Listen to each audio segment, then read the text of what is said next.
Thanks very much. Good morning, ladies and gentlemen. Welcome to the Planning Applications Committee meeting of the 24th of February. Can I ask that all mobile phones are either switched off or muted, please?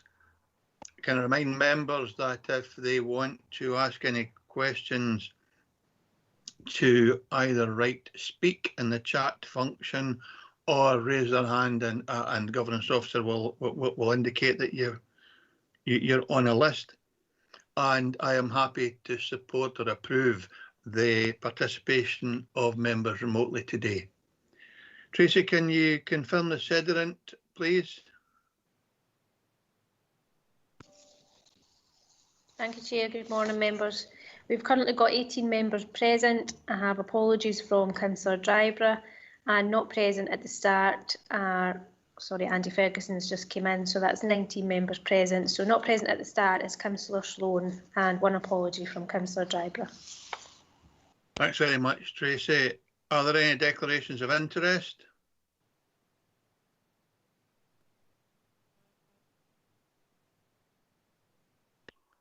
I don't see any hands or anything in the chat function, so I will take it for granted that there are no declarations of interest. And for members' information, I'm sure we've already been notified, agenda item number 6 has been withdrawn by the applicant, so will not be considered today.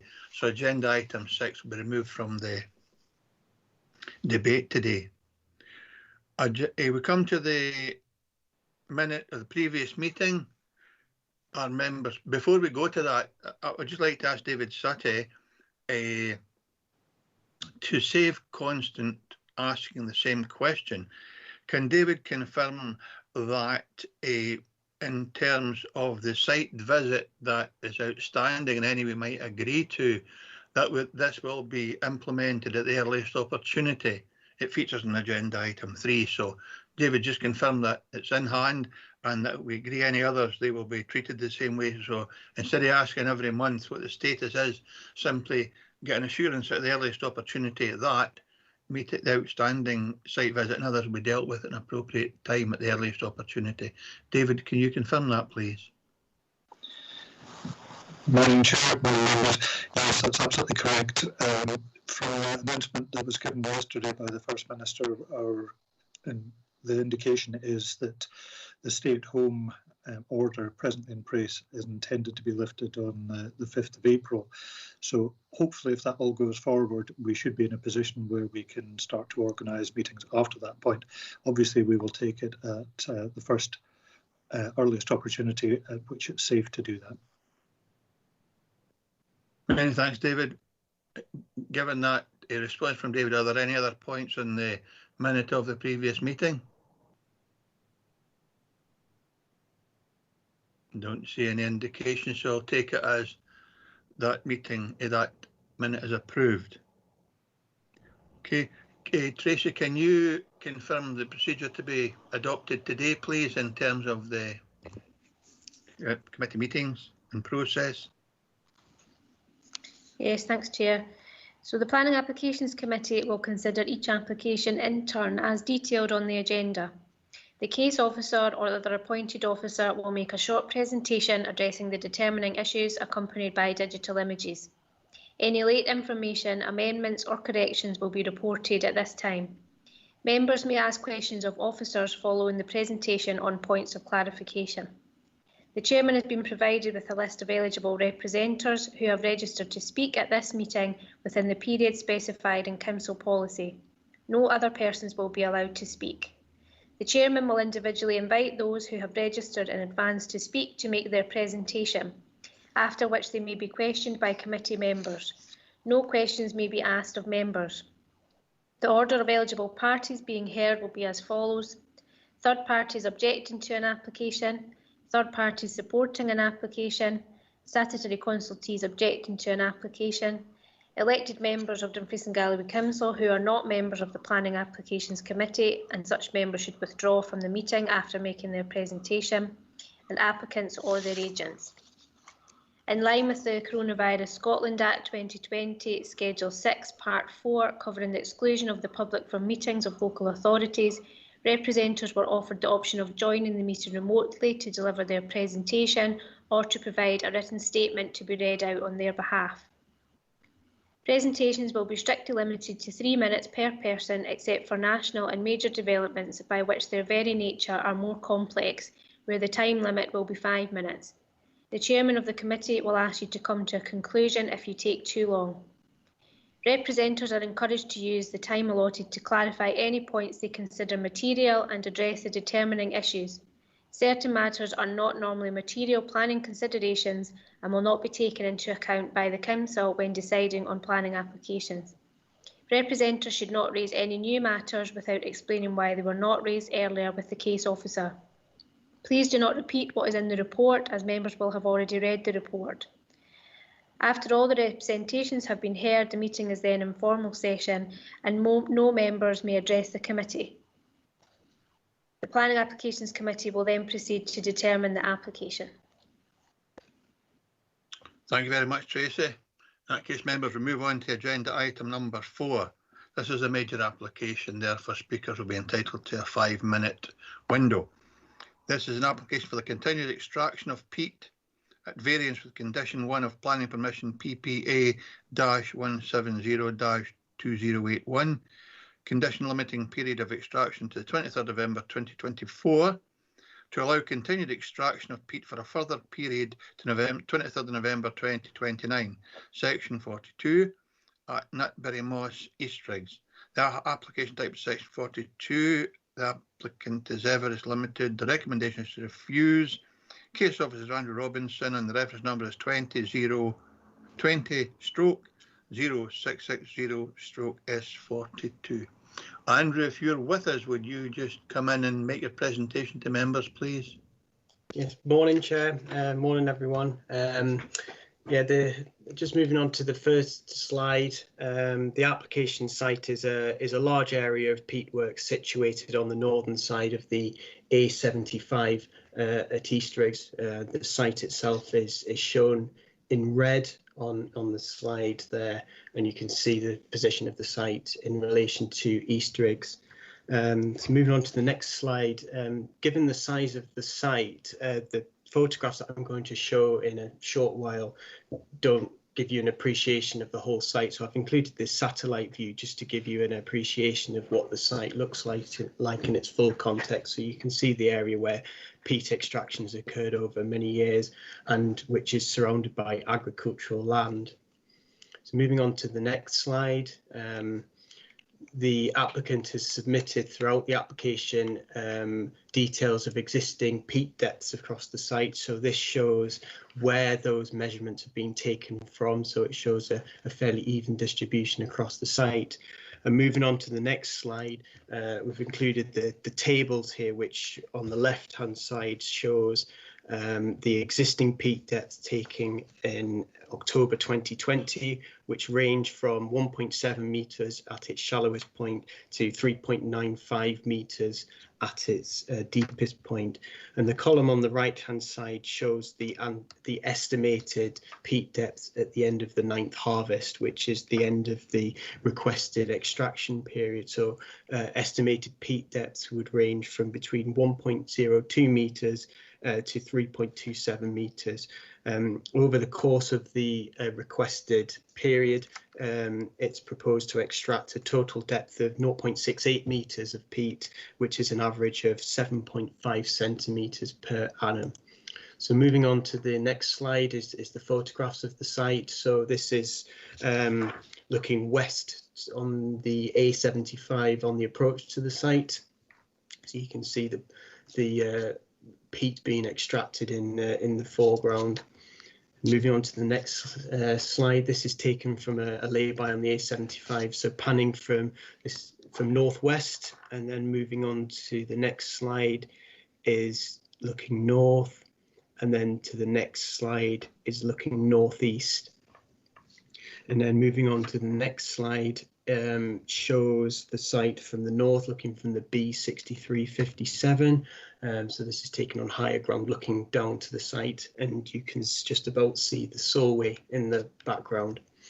So moving on to the next slide, Paragraph 1.2 of the report refers to an adjoining peat processing factory, which it doesn't form part of the application site boundary in this application, but it's clearly related to the site. So this is looking towards the application site from the adjoining peat works. Moving on to the next slide, it shows the entrance into the site where peat is extracted and then processed at the peat works.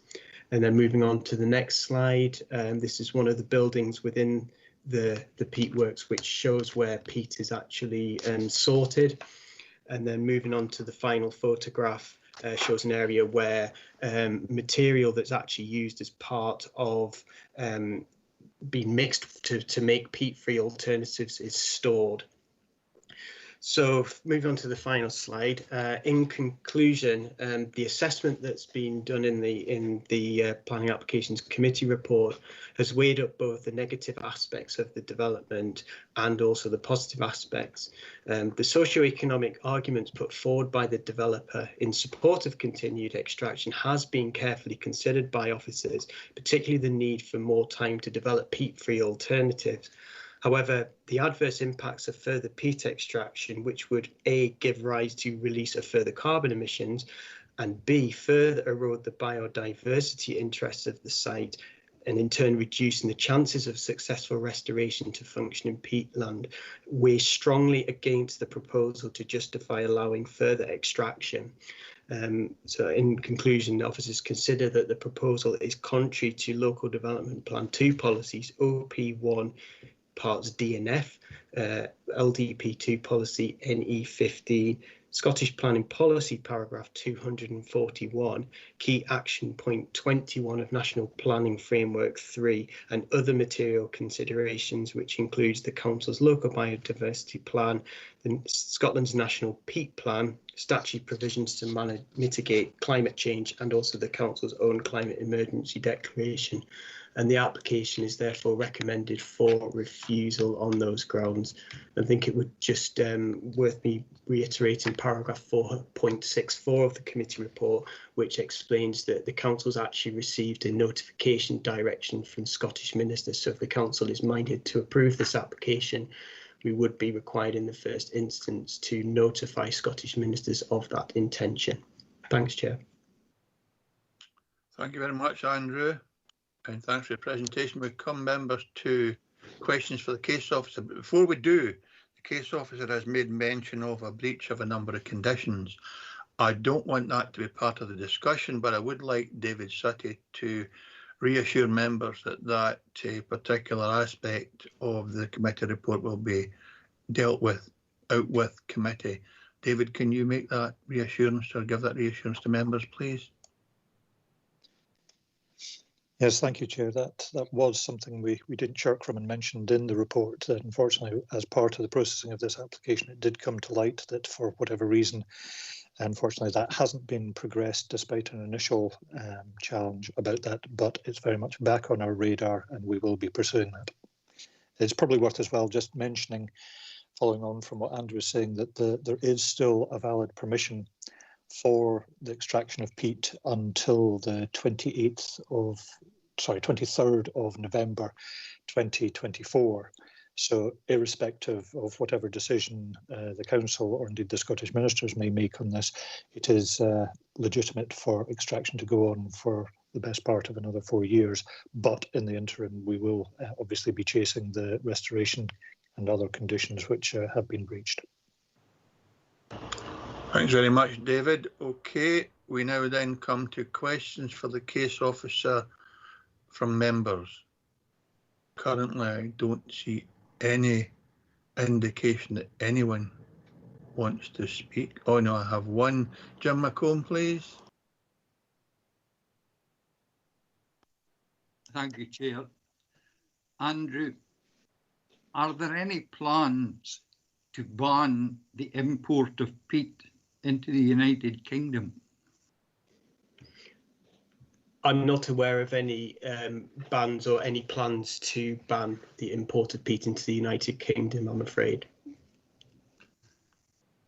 So users may simply substitute the Nutbury Moss peat with imported peat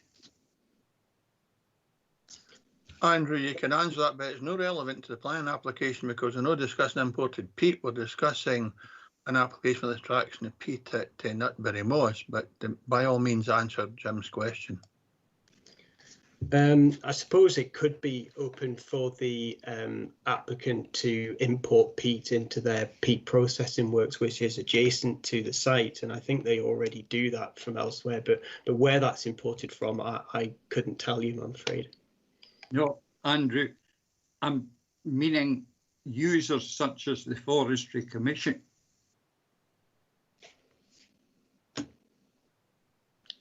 As if they could import peat for their own uses. Yes.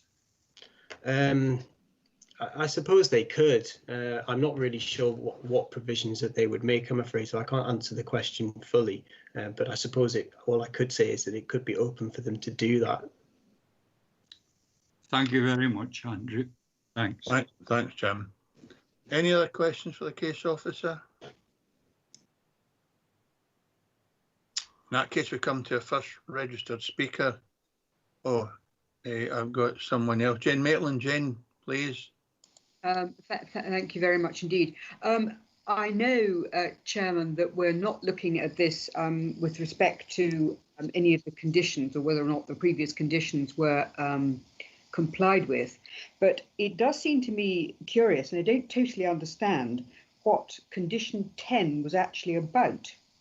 The reason given, this is on page 25, Chairman, for members to look at, with condition 10, and the reason that the reporter put that condition in was to allow the planning authority to monitor the progress of extraction and restoration in the interests of maintaining effective development management. Now, what level of control does the council actually have on the amount of extraction that goes on, if any? Andrew or David, can you help Councillor Maitland with that inquiry? Yes, Chair, I'm happy to answer that. Firstly, to me, if the period of extraction has been approved for a period of time, I don't see, unless there's a condition to that effect that actually limits the amount of extraction that can be permitted within an annual period. So that could be in terms of attaching a condition stipulating a figure in terms of tonnes, then I don't think there would be any control that the planning authority would have on how much peat could be extracted within a year. It could be, the planning authority could consider attaching such a condition, but the condition you've referred to, it doesn't appear to me that actually is in there. All it requires is that information to be submitted. Jane, do you want to come back? Well, I mean, it's only that I'm just sort of thinking about, you know, what we're attempting to do here, and you know, being fair to the applicant, but equally being totally aware of where policy is going. I think I also want to ask a question about a section 42 application. Would it be within our gift to change the conditions? Could change the conditions if we to agree. I mean, I really need to sort of pick away what we're permitted to do under a section 42. I'm quite happy to hear this later, Chairman, if you want to discuss that later on. I do understand, but I think we should know what is available to us. Well, I would have thought any variance would be permissible, but bearing in mind that if we do anything other than what's recommended, the Scottish Minister still have the right to call it in anyway. But yes, I think maybe do that in session, Jane. Thank you. Okay, any other members? Okay, in that case, we come to our first registered speaker for today, Dr. Janet Moxley. Dr. Moxley, are you with us? Yes, I am. Yep. Good morning, nice to hear from you. You have 5 minutes to make a presentation. I will remind you with 30 seconds to go to draw your presentation to a conclusion. And if you'd be kind enough to remain online in case members have questions for you, I'd be grateful. So whenever you're ready, Dr. Maltsley, and I will remind you with 30 seconds to go to bring your presentation to a conclusion. Thank you. Thank you, Councillor Dempster. Right, so I wanted to make a representation at this meeting because I'm an environmental scientist with a background in land use and indeed peatlands. I've previously worked for SEPA and also worked on compiling the UK's greenhouse gas inventory for the land use change and forestry sector. So peatlands, as has been stated, are very important because they are large stores of carbon and also important for biodiversity, and Scotland has exceptionally large reserves of peat. A policy has been moving towards changes which will protect peatlands better, and this includes protection from extraction. One of the points that actually I wanted to make in response to the council officer's presentation was in regard to the end uses of peat, because that's something that has been raised by the applicant, who has stated that they supply peat to the Forestry Commission. Now, actually, the Forestry Commission is a body that no longer exists and has been replaced by a number of other bodies. I recently put in a Freedom of Information request to Forest and Land Scotland, who stated that in line with Scottish Government policy, they do not buy any peat products. Forestry England do buy a small amount of peat, but that is against UK government policy, which states that public sector bodies should not buy peat. And the amount of peat that is used by Forestry England is actually very much smaller than would be extracted from this site. So Forestry England say they use 800 cubic metres of peat a year, whereas this site would extract around about 50,000 cubic metres over the 5-year period. So approximately 15 times more peat would be extracted from this site than Forestry England could ever use. Another use that the applicant has suggested for peat would be lettuce growing, which is probably not a very essential crop, and actually salad crops are quite a large source of food waste. But again, lettuce is a crop that could be grown in other growing media. It's a crop that's actually particularly good for growing in hydroponic systems, and there's been a move to try and grow crops such as lettuce closer to the point of consumption to reduce the food waste, because lettuce doesn't store very well. So, for example, growing lettuce in indoor conditions in tubes, underground tunnels, disused tube tunnels in London, so that it's closer to the point of consumption. So again, I'm not sure that these are really essential uses. I know the end use is not entirely a planning consideration, but I do think it's worth pointing out that some of the suggested uses of peat from this site are actually not stacking up. So it does seem to be that the main use of peat from this site is gardening and horticultural use, and there is a target to end that use across the UK in all sectors, including the commercial users, by 2030, which begs the question why it's necessary to extract peat at this site until 2034.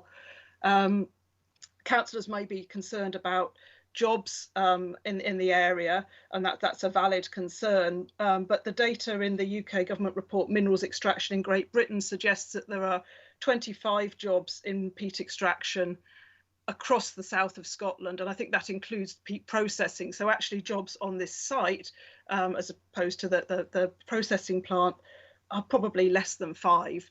So it's not a major employer within South Scotland, or indeed within D&G. As has been stated, the site should be restored. The previous application, which was decided by a Scottish Government reporter, said that the site should cease production in 2024 and the site should be restored.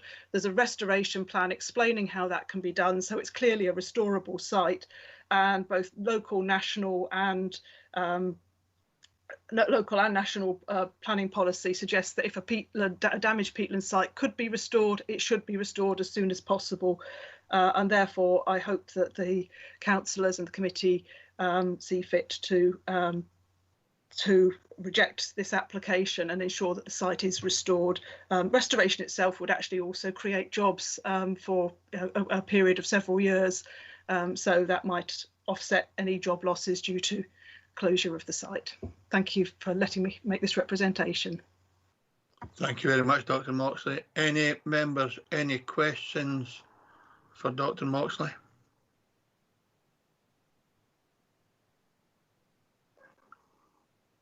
In that case, thank you very much for the presentation today. I thank you very much. Members, move on to the next representative. It is Ewan Pearson, the agent. Ewan, are you with us?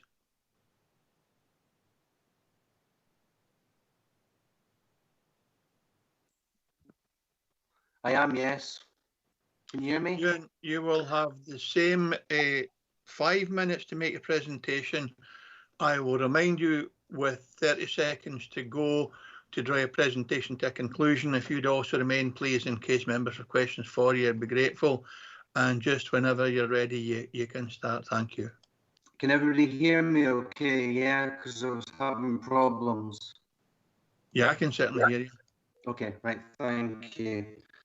Okay, before I turn to the 2 reasons for refusal, I'd like to pick on a couple of questions or comments that have been said, particularly the question about importing peat. So ICL that operates this factory don't import peat. There is no restriction on the importation of peat from the EU. Nothing has changed in that regard. The other competitors, which are Westland and Evergreen, they do import peat because there are no peat extraction sites in England. They can, and Everest's approach here is not to import peat because they are trying to phase out the use of peat and get their customers to accept these alternatives, which the officer and Mr. Sutty saw when they visited the site. Regarding the peat from this site, it does primarily go to food producers. And it's not just salad leaves, it's things like mushrooms and tomatoes and things like that. The Forestry Commission does buy peat from ICL. And I think Dr. Moxley got her figure, her arithmetic a bit mixed up. But it's well known that they continue to buy peat because they use it for growing trees. If I can turn to the 2 reasons for refusal, the first one is the issue of climate change and emissions. Now, we've provided evidence, which I'm sure everybody's read, that from the in-house scientist who tried to explain that the harvesting process does not produce any more emissions than normal mineral soil. So any farmer ploughing a field releases CO2, and this is no different from the ploughing, if you like, part of the harvest.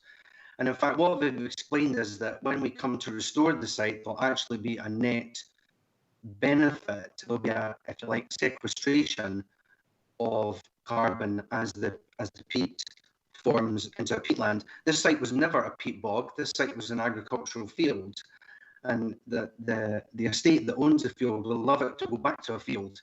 But ICL is Ewan, before you progress, there is a sort of reverberation or bounce in your microphone. Could you switch your camera off to see if that will help the audio element, please, and then you can switch your camera back on in your presentation. I'm so sorry for interrupting you, but it might help members hear better. Oh, absolutely. I've turned the camera off now. That's much better, Ewan. Okay, we'll leave it off then. That's fine. I don't really want anybody to have to look at me any more than anybody has to.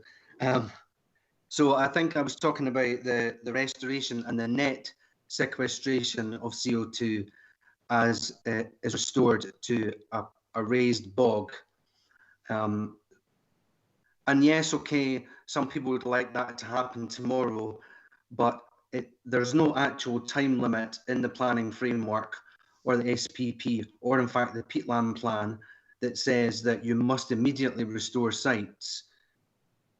And bearing in mind that Everest is working to the white paper commitment of 2030 to cease using peat, then 5 years is not unreasonable for them. 5 years from now is not unreasonable, I would say, for them to start that restoration. Just quickly coming to the second one about the degradation of the habitat. This, as you've seen from the photographs, is an area of peat. There is no habitat. It's already degraded. Removing 0.68 meters from the surface will not make it worse or better. It will continue to be degraded.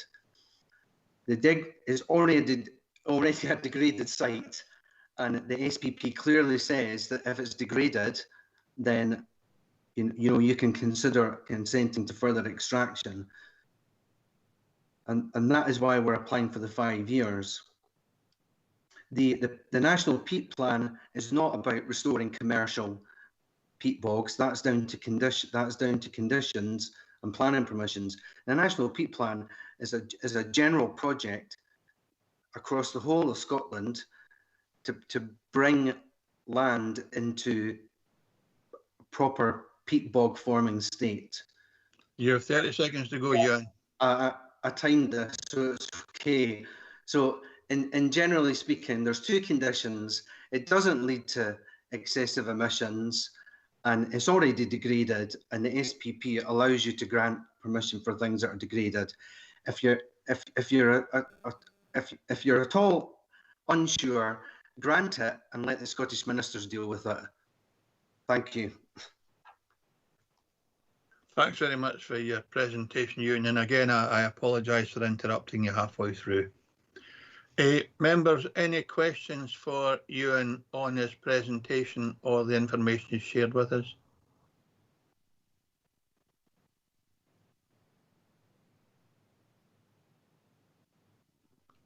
Doesn't appear so. So thanks very much again, Ewan, for your presentation.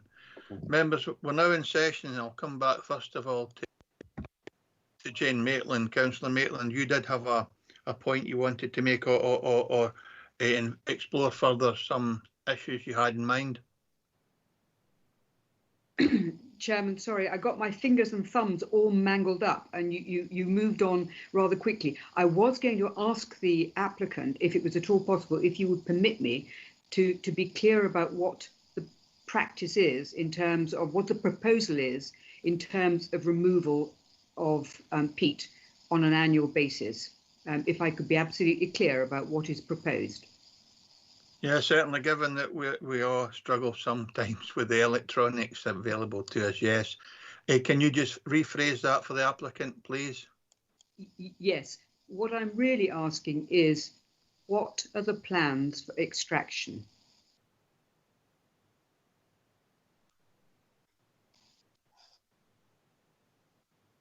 Hi, Councillor Maitland. Okay, so it's just a continuation of the practice in place where it's a system of harvesting during a dry period between May and maybe April and September, and they mill the peat, which is they take it off the surface.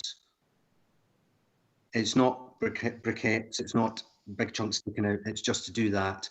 And that would continue for 5 harvests up until 2029, and then they would cease.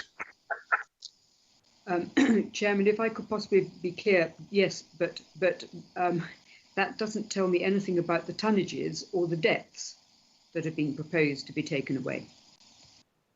Yeah. That information is in the committee report.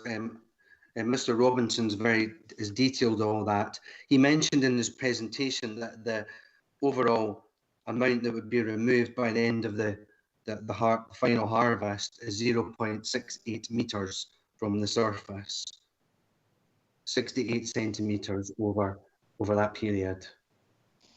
Yes, and that's been mentioned 2 or 3 times, the 0.68 metres. But you could change that, couldn't you?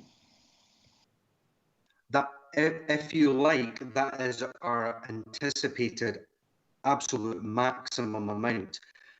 You can put conditions on limiting the amount, the metric tonnage, if you want to call it that, rather than the depth. If you wanted to control the annual harvest, of course you could. Thank you, Chairman. Okay, Ewan, it might help as well, just for the sake of debate. Have you any indication of how much tonnage you physically take or estimate tonnage on an annual basis?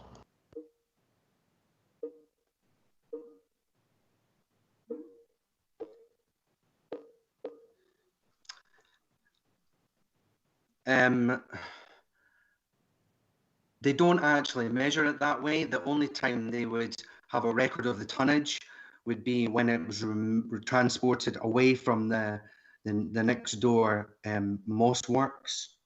And even then, because some of the products are mixed for the customer, that wouldn't actually reflect the amount of peat that was removed, because some of the products are mixed with bark and these alternatives.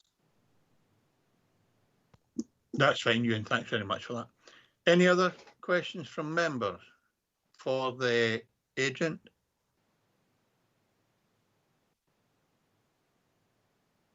Okay, we won't go back this time. Thanks very much again, Ewan, for being with us. Members, we're in session.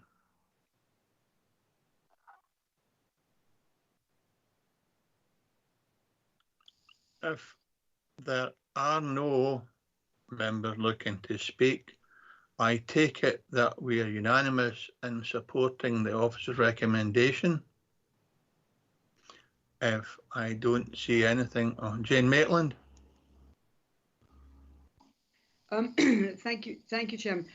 What simply concerns me, I have no difficulty at all with the recommendation, but what concerns me is that with the non-compliance of conditions in the past, we've got no idea how much is going to be taken off and whether there will be an acceleration in the future and what we are actually able to do. So I'm really sort of looking for some assistance from the officers with respect to the conditions under a section 42. I mean, we can vary the timing. I would suggest that we could make it even less than they've got at the moment. I would ask whether it's permitted to do that, and to actually vary the conditions to say that in fact per annum they should be taking off less. I haven't absolutely had help from the officers over this. Well, I'd be reluctant to suggest we could take away a permission that's been granted, but certainly we could condition the amount or the period of time. I would have thought that the extension is requested for, but the recommendation is clearly not to approve the extension at all. But I'm sure Andrew and David will both help us with this. So I think Jane's question is, can we stop this business operating? Can we reduce the time they have? Or can we control the amount that's extracted within the period of time that April to September that they actively harvest the materials? Andrew first, and then David, if you want to refer it to David, please. I'm happy to answer that at first. I wouldn't give the permission that is there at the minute is an extant planning permission, which authorises extraction of peat until the 23rd of November 2025. So effectively approving this section 42 application, it has the benefit of a new planning permission. It doesn't override the previous permission that is there. So approving this section 42 application with a less time period wouldn't be competent in my view, because it wouldn't vary the previous planning permission. That would still be there. So that, I think that answers that question.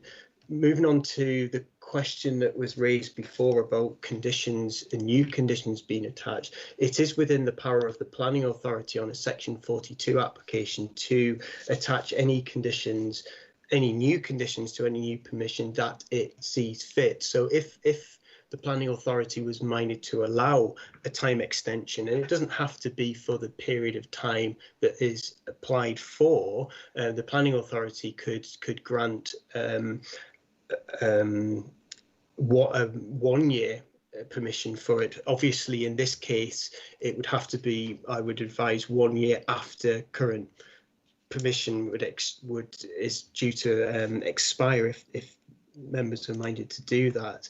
But with any new permission, you could attach new planning permissions that could include restrictions on the amount of peat that is to be extracted from the site on a yearly basis. So that is open to you to attach new conditions or legal agreements to a Section 42 application.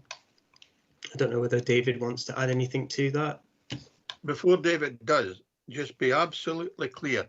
No matter whether we grant 1 year or the 5 year requested, we cannot alter in any way the permission that's already granted. So if we grant permission to remove materials and restrict it to a specific amount, that will only be to the new that will only apply to the new permission and not as of today's date. Is that right?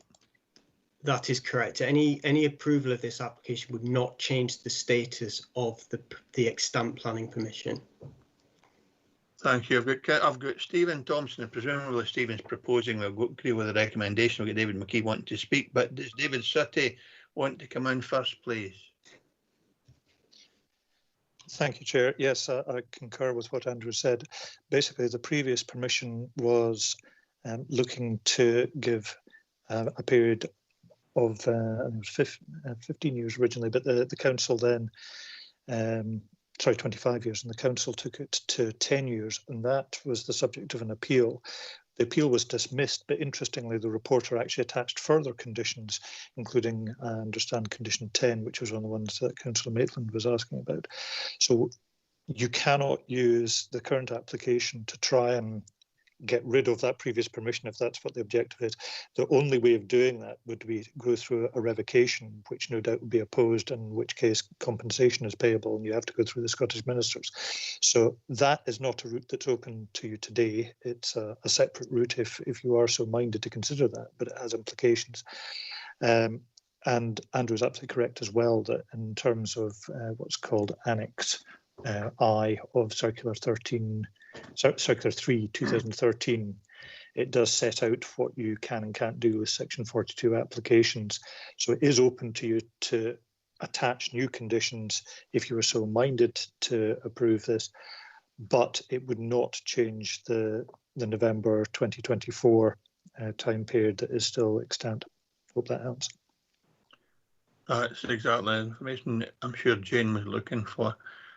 I did have Stephen Thompson looking to agree, and then he's asked to speak. So, however, David McKee's first on the list. So, I'll have David McKee first, and then Stephen then wants to address the committee. So, David McKee. Right, thanks, Chair. I was just looking at section 1.16, and that's regarding they asked way back in March 2015. They asked that the business the requirements on conditions 3, 5, 7 and 10, they weren't being met, and they have never responded to that. So to extend it for a time and put conditions on, I'd be very reluctant to agree to anything like that.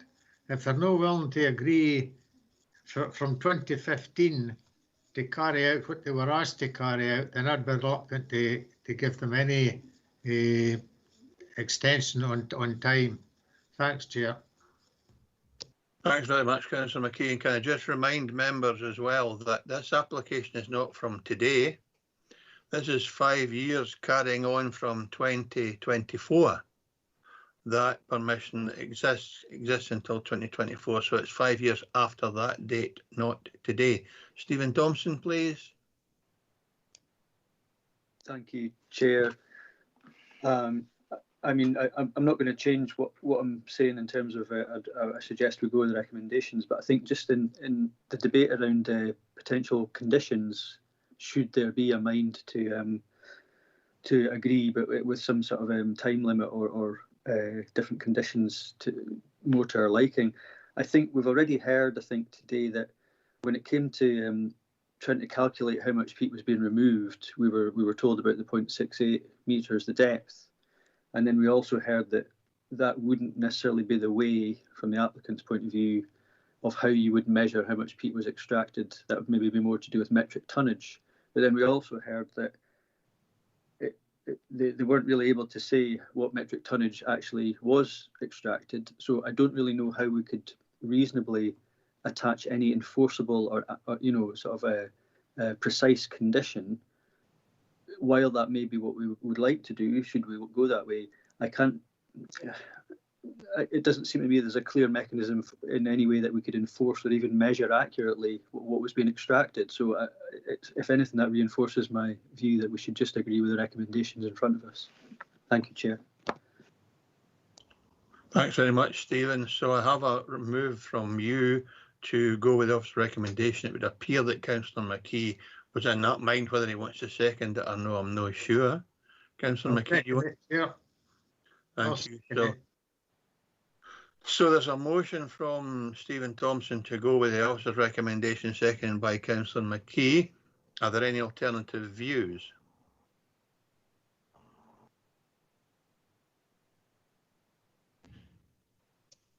In that case, Tracy, can you confirm the unanimous decision of the committee, please? Thanks, Chair. Yes, members have agreed to refuse the application on the grounds as detailed within the report. Thank you, Tracy. Move on to agenda number 5. An application for the erection of 6 dwelling houses at land adjacent to 1 Woodlands Drive, Lochmaben. The application type is a full application. The applicant is GGE Limited. The recommendation is to approve subject conditions. Case officer Andrew Robinson again, and the reference number is 20/0673/full. This is a local application, so representatives will have 3 minutes, but we'll go to Andrew first. Andrew, whenever you're ready, just do your presentation, please. Thank you, Chair. Yes, moving on to this slide that's in front of you. This shows the proposed site in the wider context of Lochmaben. As you can see, it's situated on the western side, on the northern side of the A709 on the approach to Lochmaben, and it's situated opposite the entrance to Lochmaben Hospital. Moving on to the next slide. This shows the application site, and it's actually part of a wider ongoing housing development at the Woodlands that's been developed over a circa 15-year period. There's established houses and also new houses being constructed at present. Moving on to the next slide. This shows the proposed site layout of the development that's in front of you today, which is proposing 6 houses, which would be in 3 semi-detached houses situated or backing onto the northern boundary of the site. They would be facing a private road that would serve the site, and from there on there would be a footpath that would connect onto the A709, which would allow connectivity to the centre of Lochmaben. And also proposed is a suds basin to attenuate surface water drainage. So moving on to the next slide, this shows the areas of hard standing in a bit more detail. So the road would be a private road with an asphalt surface, and then in blue you can see where the proposed footpath would be located. Moving on to the next slide. This is taken from the same drawing as the previous slide, but I've zoomed in to show the proposed access in a little bit more detail. So you can see where the proposed access is to enter and exit onto Woodlands Drive, and you can see the proximity of existing accesses to Lochmaben, to the front and the rear of Lochmaben Hospital. And also proposed is parking spaces for plot 1 adjacent to the proposed access. And on the slide, it's also demonstrating that visibility of 2.4 by 43 metres can be achieved in both directions.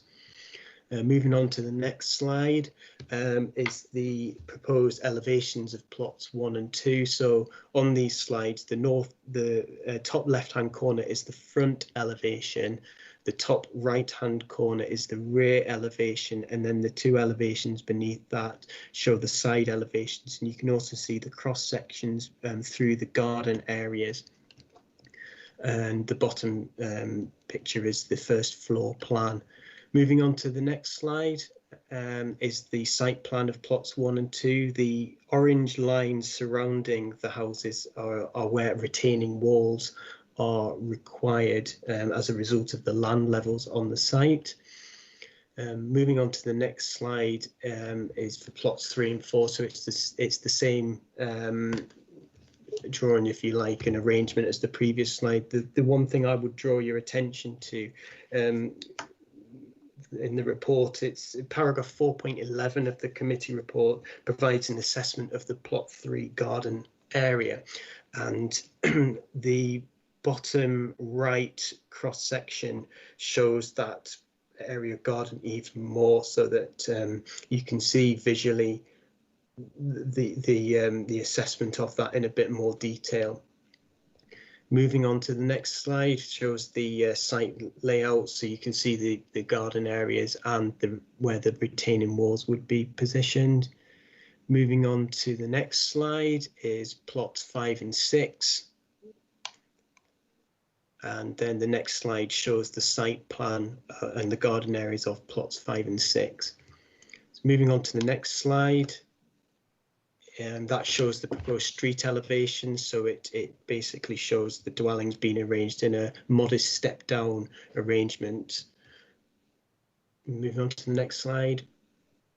This shows the proposed drainage plan. You'll note from the report there's been objections raising concerns on flood risk from surface water issues. So the applicant's agent has supplied details of the proposed drainage of the site. So what this plan shows is in red where foul drainage would be discharged and how surface water drainage would be discharged, where it would be discharged to a suds basin and would thereafter connect into the existing surface water drainage, which would then discharge into the lock located on the opposite side of the A709. And moving on to the next slide is a landscaping plan. So effectively the proposal is for areas of grass with replacement tree planting. And moving on to the next slide, I've included this just for context, as members may recall, there was a proposal for this site that was heard at the Planning Applications Committee in July 2019. And this, just as a reminder, shows the layout plan that was approved as part of that application, which was for 5 houses in this area. And moving on to the next slide, that shows the proposed road and footpath that was also approved as part of that. And then moving on to the next slide shows the street elevations as well that was approved, effectively where plot 25 is. What the proposal that's in front of you today is effectively proposing 2 houses as opposed to 1. So moving on to the next slide, these are the photographs of the site. So this is looking northeast towards the site from Woodlands Drive. The dwelling house you can see in the background is number 1 Woodlands Drive. Moving on to the next slide. This is taken in the northwestern corner of the site and it's looking back down Woodlands Drive towards the A709. And you can see the access to the front of the hospital also on this photograph. Moving on to the next slide. And this is taken in the northwestern corner of the site looking southeast. It's effectively looking towards houses that are fronting the A709. You can see the extent of the land levels dropped from this photograph. Moving on to the next slide. And this is looking towards number 1 Woodlands Drive. This is effectively where you would see the front street scene of the proposed development. And moving on to the next slide. This is looking northwest across the site, so effectively where the footpath is proposed, this would be looking back towards where the development would be situated. Moving on to the next slide. This is taken roughly in the position of the garden area of plot 3, so you can see that the drop in levels with the adjoining property. And then moving on to the next slide, that pans around to the northeast, and you'll see where the land levels start to level out a bit more. Moving on to the next slide. This is looking from the proposed access position, so this is looking at Woodlands Drive. And the next slide is taken a little bit further up, just beside the driveway to number 1 Woodlands Drive. And the final photograph on the next slide shows the rear entrance to the hospital. And on to the next slide. So in conclusion, officers consider that previous design and amenity concerns that were apparent with this application from the initial scheme that was submitted have been sufficiently addressed through the revised drawings that have been submitted throughout this application, and concerns have been given to the considerations has been given to the concerns raised on road safety made by representatives throughout the application, particularly by the council's roads officers. But weighing everything together, officers consider that the development is acceptable and it's therefore recommended for approval subject to the conditions in the report. Thank you, Chair. Thanks very much, Andrew. Any questions, members, for Case Officer? Councillor McKee? Just looking at the drawings originally, I thought, God's truth, they're 3 stories, but I take it that was solar panels that was on the roof. And is that the intention of the builder, to put solar panels on the roof? And the other thing was the angle of that land, to me, was quite frightening. It's quite steep. How close are the houses going to be to that banking? Are they going to be built into that banking? Thanks, Chair.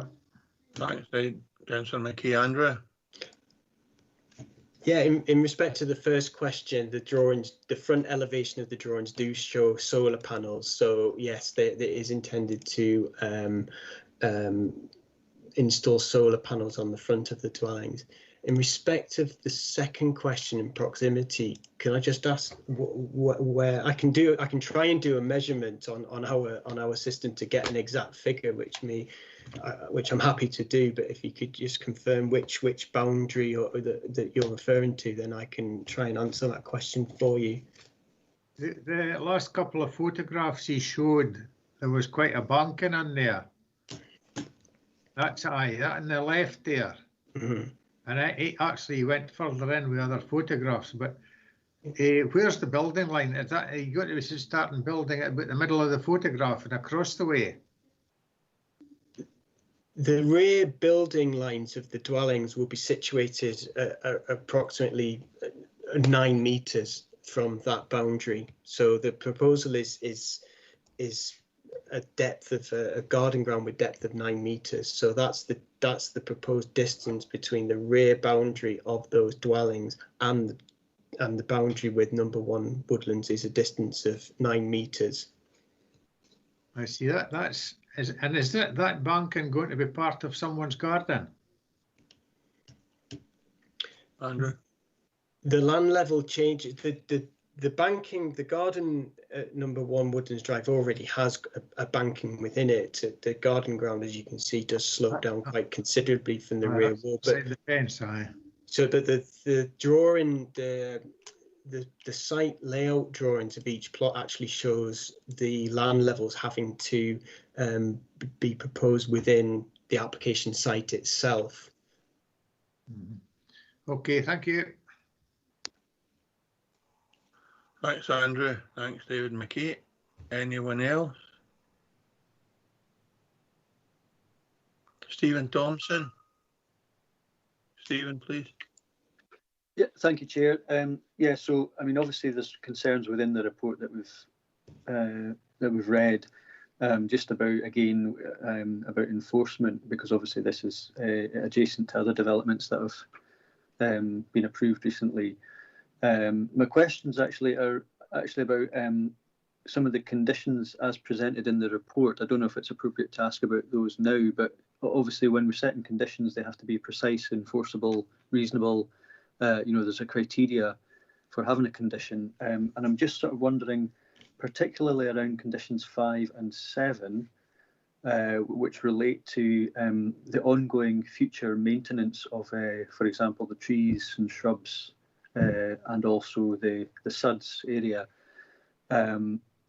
While I think it's clear that we would want any application to have conditions that are enforceable, it's not clear from those conditions, and I don't know if we need to be more specific in future, because I'm aware of other developments where time goes by and suddenly no one knows who's meant to be looking after something that was in a historical planning permission. So it's not clear who should look after the trees and shrubs in the future, or who should look after the maintenance of the suds area. So is that something that we need to just generally be more aware of now, or I don't know if that's for case officers, or if this is the right time to ask that question. Well, you might as well ask it at some stage, Stephen. I would have thought that the responsibility for that kind of stuff would have been with the developer or the landowner rather than the council, but maybe Andrew can help you. If no, maybe it's something we need to look at.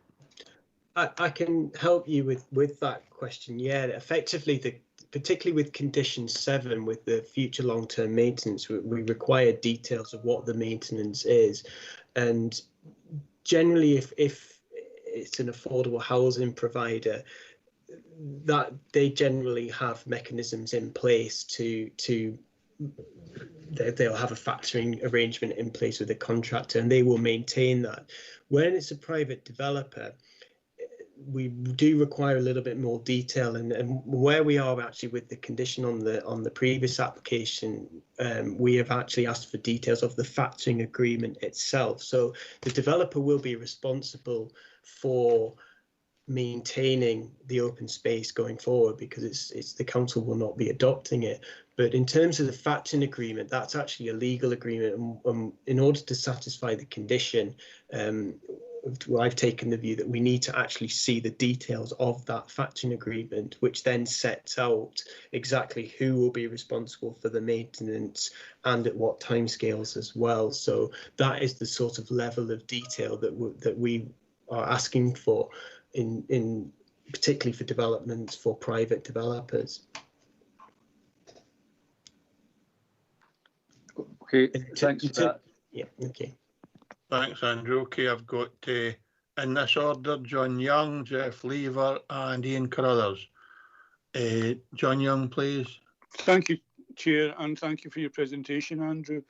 Councillor McKee has already asked the first part of my question, so the second part is, will these houses have electrical ducting to enable car charging ports to be fitted near where the cars would be parked? Thank you. Andrew. The application hasn't made any indication of that, so I can only assume at this stage that that isn't proposed. It isn't something that has been included in the application. Could I ask it to be an additional recommendation then, please, Andrew? We'll put that to members, John, when we get to the determination if that's all right with you, but I'm sure that was part of the discussion when this original application for this development came to members, but we'll have that discussion with members, John, if you're comfortable with that at the end of when we're in session. Thank you, Chair. I do note that David sent me a message saying the street elevation plan and presentation shows the step down, so that's already in the papers we have or in the presentation earlier on. Councillor Lever, Jeff. Thanks. In essence, Andrew, is this basically a repeat of the one which was granted plan permission in July 2019, with the difference being that the detached house has been replaced by 2 semis? I think the orientation is different too. Andrew, can you help Jeff? Yeah, there's a lot of similarities between the proposal, but obviously we still have to assess this application on its merits. But the main change is effectively what's happened is the extent of the 5 houses has been slightly increased to allow space to get an extra house in the position of where the detached house is. So that is generally correct, yes. You want to come back, Jeff? Are you happy with that? No, happy with that, Chair. Thanks. Thanks, Jeff. Ian Carruthers.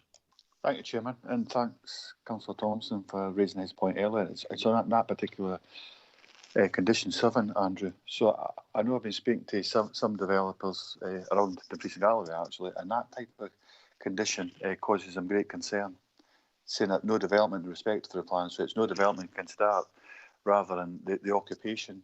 And to try and put that into context, I think maybe we'll come back to it or even get advice in regards to it, Chair, but what they're saying is, okay, in real terms for a private developer, what that means is they've got to build that into the missives for the sale of these units, and how on earth do you actually achieve that before you start development? So I just wondered, is there an option to change that to occupation rather than development? Would it cause create any risks or angst to yourself, Andrew? Thank you. Andrew? Yeah. Sorry, I'm not on mute. That's fine. I think there is a potential for us to consider that. I'm just trying to mull over what implications it could cause. I suppose the one risk that I could think of is that a development could commence when we don't have an agreement in place of what or who is responsible for maintenance going forward. So that is the risk in doing a pre-occupation requirement in that condition, that we're allowing a development to commence, whereas at the beginning we're not really sure what is the mechanism going forward in terms of maintenance. And of course the thing that we're really, the goal that we're trying to make sure is that these areas do not get left behind in the future. That's obviously what we're trying to avoid, and that's what the reason for the condition is to do. I think that could be considered if developers are really struggling with that, and I do realise that there is a bit of, to get the factoring agreement in particular, involves solicitors drawing up that factoring agreement, and it's into with the house sales as well. So I'm open, if it is causing developers issues, then of course I'm open to understanding what those issues are, and we could consider if a preoccupation is more achievable for those parties, then I'm happy to consider that. Thanks for that, Andrew. Thank you very much, I'd be concerned that there might be a policy issue here. Before Ian carries on with any proposal he might have, I'd like to ask David Sutty just to maybe speak to members on this, because I'm happy it is only a language change, but no, if it changes council policy. David, can you just maybe give us a bit of guidance? Chair, just one point I'll make though is that I'm not trying to create policy in the hoof or anything like that. It's just a point of clarity. It's raising the concern, and maybe it gives everybody a chance to digest it. So when you come back to we're going into actual session debate, could cover it at that point, Chair. Anybody, Ian, happy with that? David Sutty, can you just help us out with this, please? Just what Ian's asking for and what the implications are. Thank you, Chair. It's something which we have looked at in the past.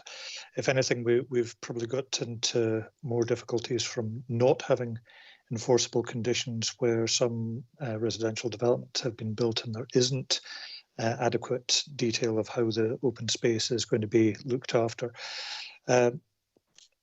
As far as the condition 7 goes, my preference is always to have a suspensive condition prior to development. It prevents things getting forgotten about in terms of occupation, things like that further down the line.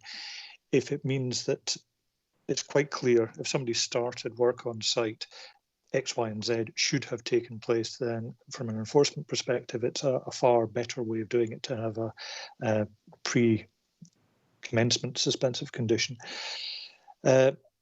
Personally, in the past where I have dealt with these sort of things, we're not looking for the full legal agreement to come in, so it doesn't require, really it's confirmation of how they intend to do it.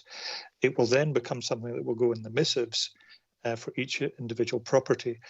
Wherever I've looked at these in the past, it's really for them to confirm what the broader intention is, therefore to give us, at one time in the past, you see the council used to adopt the open space and would then take over the maintenance and the ongoing looking after of that land. That is no longer the case. So we need to just be satisfied how it is actually going to be put forward. We're not, generally speaking, looking for the full-blown legal agreement that would go into title deeds. I hope that gives some assistance. Thanks for that, David. Ian, do you want to come back? Aye, thank you, Chair, and thank you, David. I mean, that answers it for me if that's the case, but that's not my understanding of the current practice. in some particular sites. Maybe that's an offline discussion, but I mean, it certainly answers it for me, Chair. There is a Section 42 process as well if it was burdensome towards people. But if that's the case, if what David's saying is correct, it's not really a problem. Delighted with that, Ian. Thank you. Councillor McKee. I'm sorry, Chair, but what Ian Crothers has just raised there is quite an issue. As it happens, where I stay at the present moment, or have stayed for a while, land ownership, the business that built the houses went into liquidation. There's land that's down behind my garden that was taken off our title deeds before we moved in, with the intention that the council would supposedly take it over, and that's not going to happen. And it really needs something genuine for the people that's moving into these houses to be comfortable that whoever has got taken on the maintenance of that site must be tied to it. And if that business that's tied to it goes into liquidation, there must be an alternative somewhere. That's my concern, Chair. It might not be relevant to this, and he can chase us if he wants, but I've got concerns about somebody taking it on and then disappearing. Thanks, Chair. You know I'd never chase you, Councillor McKee, but I think David covered that by saying it be written into the missive when folk took tenants of the property, so that it'd be a clear indicator of where responsibility lay. I want get David just to confirm that. I see Jim McComb wanting to speak, but just confirm, David, that we will be protecting interests of the tenants by our processes and procedures, whatever that might be. Thanks, Chair. Just to be clear, the planning authority cannot get involved in things such as missives and title deeds. That's a private civil matter between the purchasers of the land and the regional developer. What we need, this is speaking personally, this is how I've always dealt with these conditions in the past, is that what I've looked for is an indication of how the land will be addressed, just so it doesn't get forgotten about, and we have the best indication of going forward how it's going to be looked after. But what we cannot do is, as a planning authority, get involved in the fact that, and that this has happened, if you have got a company that has taken on the factoring role, and so they've satisfied the terms of the condition. If that company then goes under, or they're not doing the job properly, or they start increasing their factoring fees to a ridiculous degree, that's not a matter for the planning authority, I'm afraid. So it's just to be clear that there is that separation.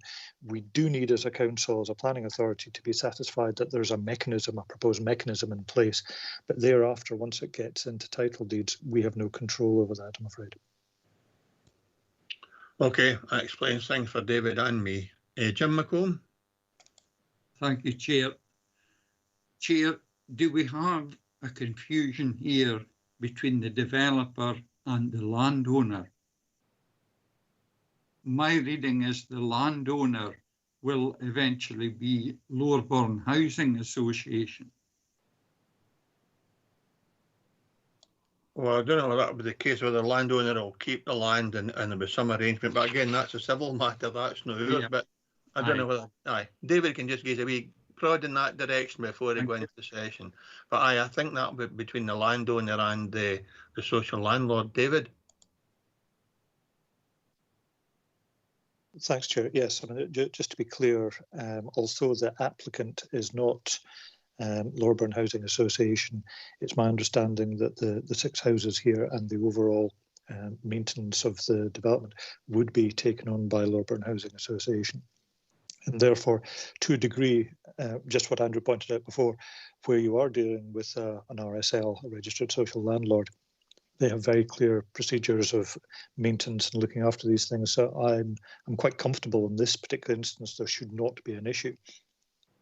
But because planning permission runs with the land, we can't absolutely guarantee that that is who will take it forward, and therefore, as a bit of a belt and braces approach, that condition 7 on page 72 does cover it in the unlikely but possible eventuality that the land then gets sold on to a third party. Thanks for that, David. Thanks, Jim, and thanks, David.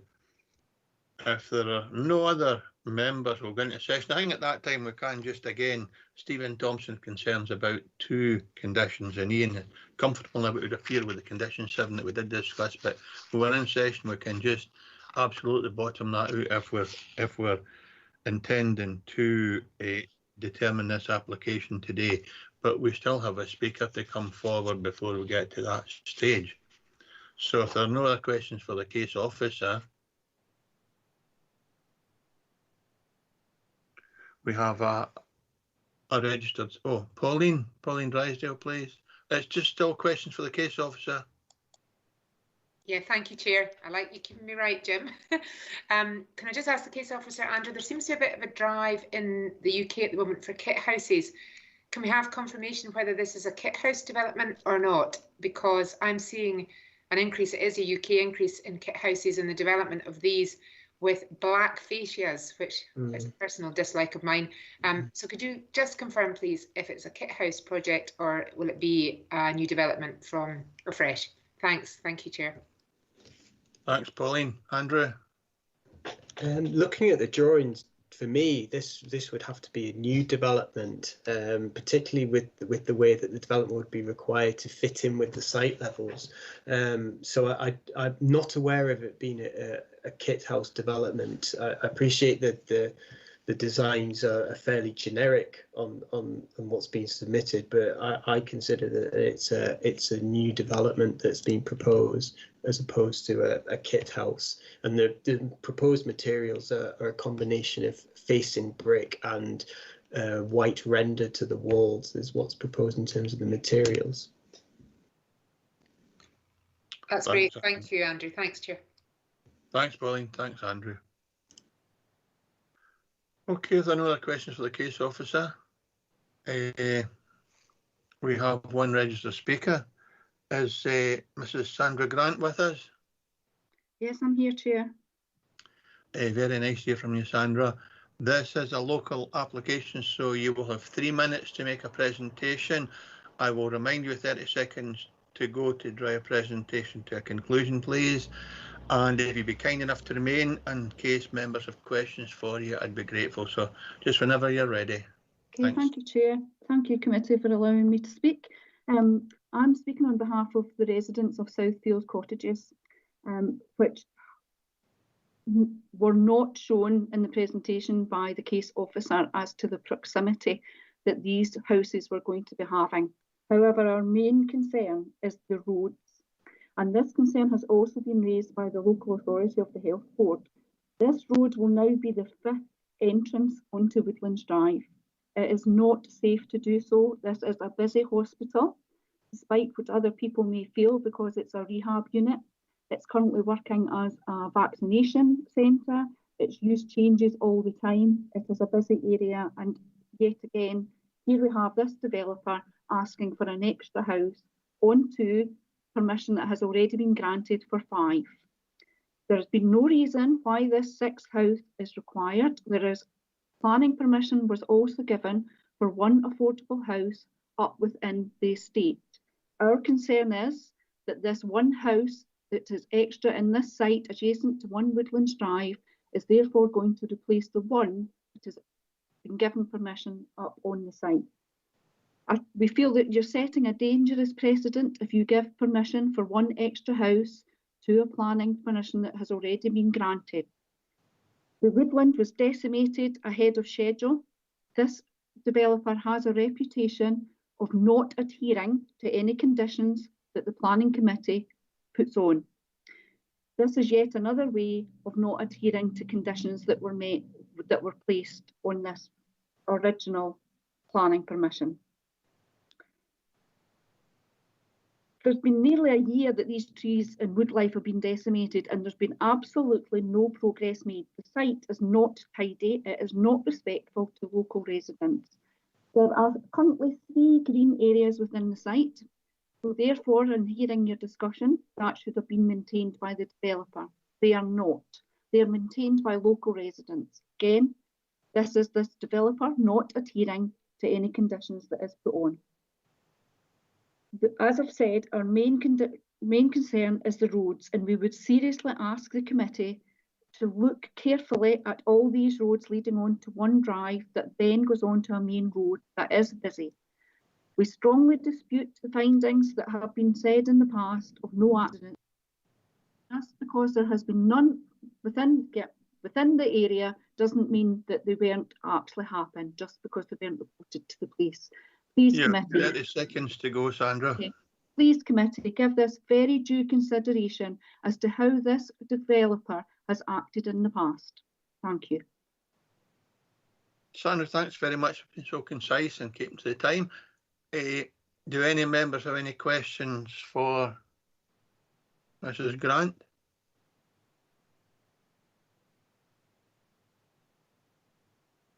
Councillor Haslett? Chair, Mrs. Grant said that the developer doesn't actually abide by conditions. Could she give us an example of that? And I think there was an example given of trees being maintained within the current development, were being developed by the residents or something, or maintained by the residents. Is that part of their missives? Because it might be the case that they are abiding by the recommendations, but the method that they have is within the missives. I think one of the complaints was trees were felled despite a condition being put in place that they shouldn't be within March to September. But Mrs. Grant, do you have observations or examples you want to offer, Councillor Haslett? Yes, absolutely. One of the main observations is that they actually adopted the Woodland, what is now named Woodlands Drive, and it wasn't their place to adopt it, and they are in a legal wrangle with the health board over that because it's not their road to do so. They decimated trees. They have not put drop-down curbs in places. They have started to build houses when they were not supposed to do so until the affordable houses were built. This gentleman in this development just does what he likes.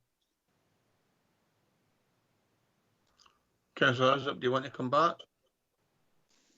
It's maybe something for the officers, but were these breaches reported to the council, and did the council take any action, or is it actually us letting the developer away with murder?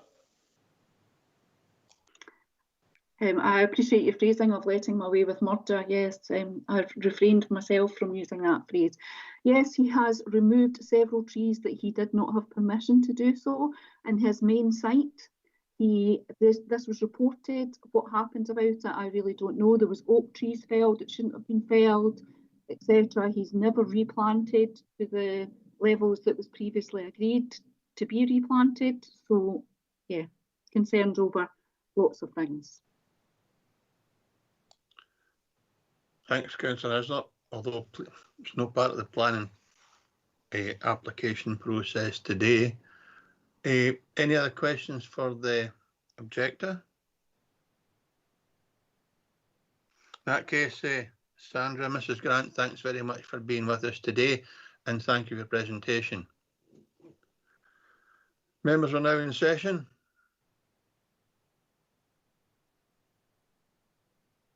Councillor Carruthers.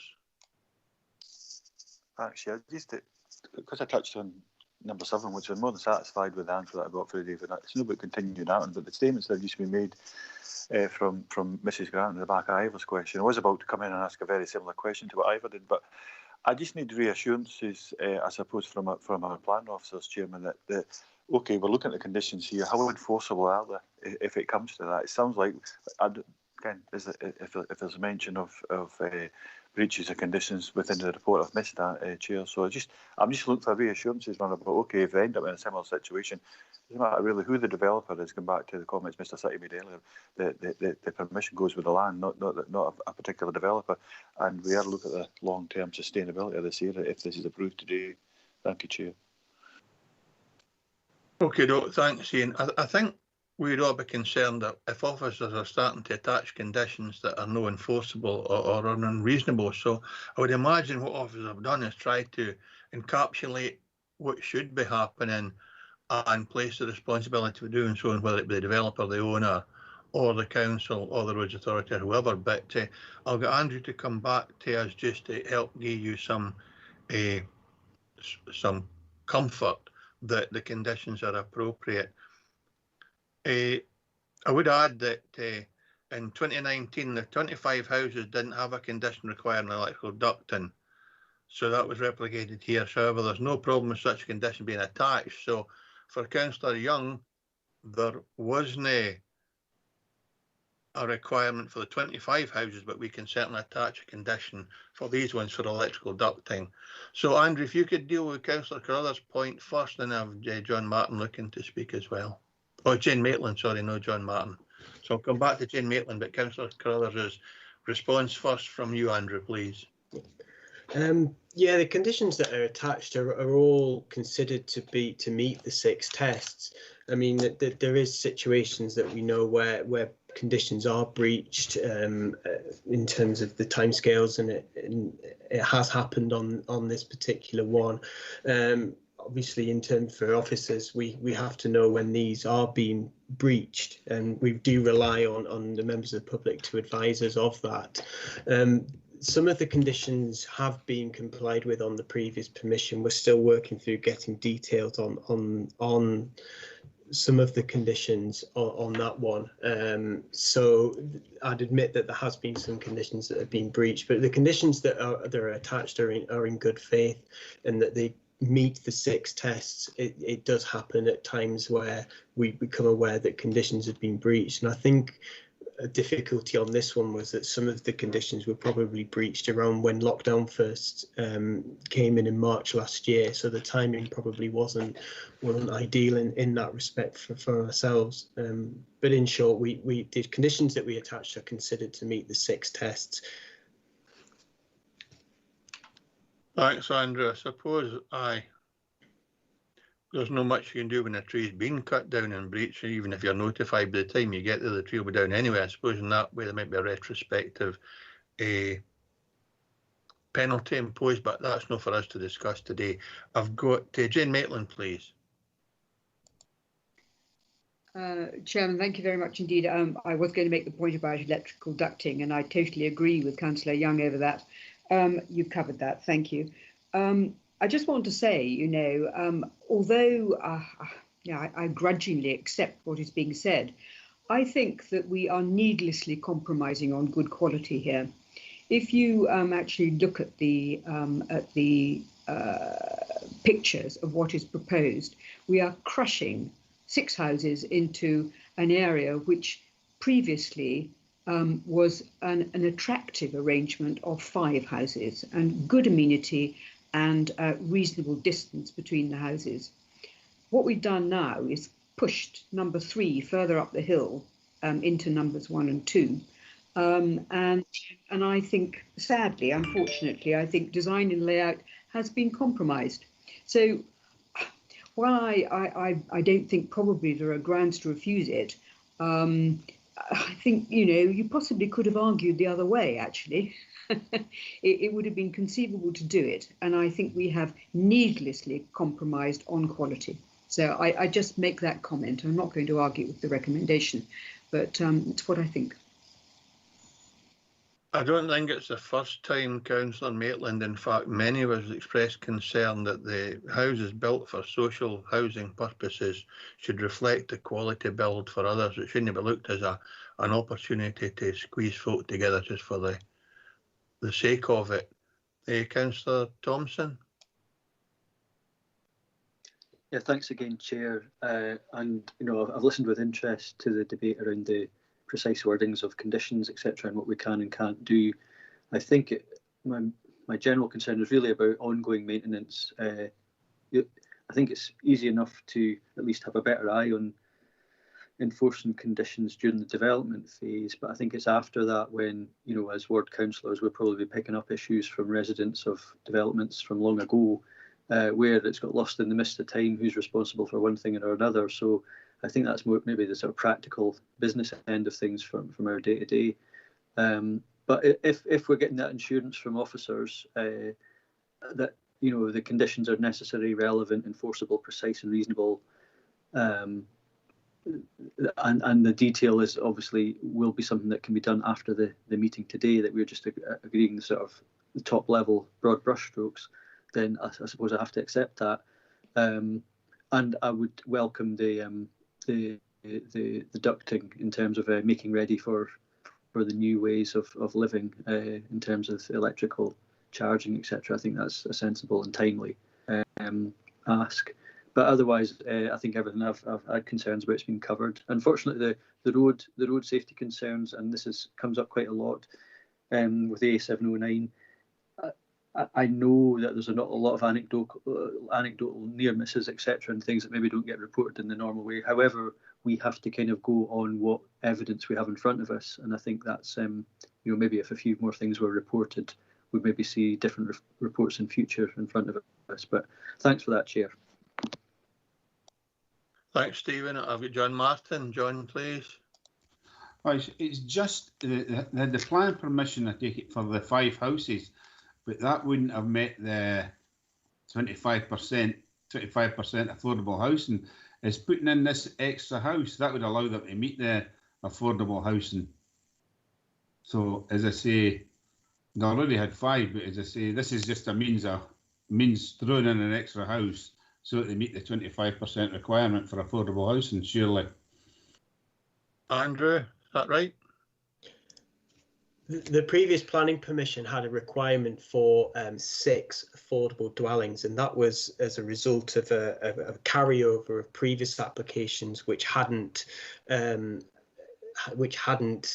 proposed affordable housing. So the figure that was agreed on the last application was that there was a requirement for 6 affordable dwellings. Now, in terms of the layout, the way that was going to work was 5 of the houses were going to be in the area subject to where this application is, but then the other affordable dwelling would have had to have been implemented in the rest of the development. And effectively what this application is proposing is to have all 6 affordable housing in one area, and that's really what the thrust of this application is it's to allow effectively Lowburn Housing Association to manage all of their housing stock in one area. Thanks for that, Andrew.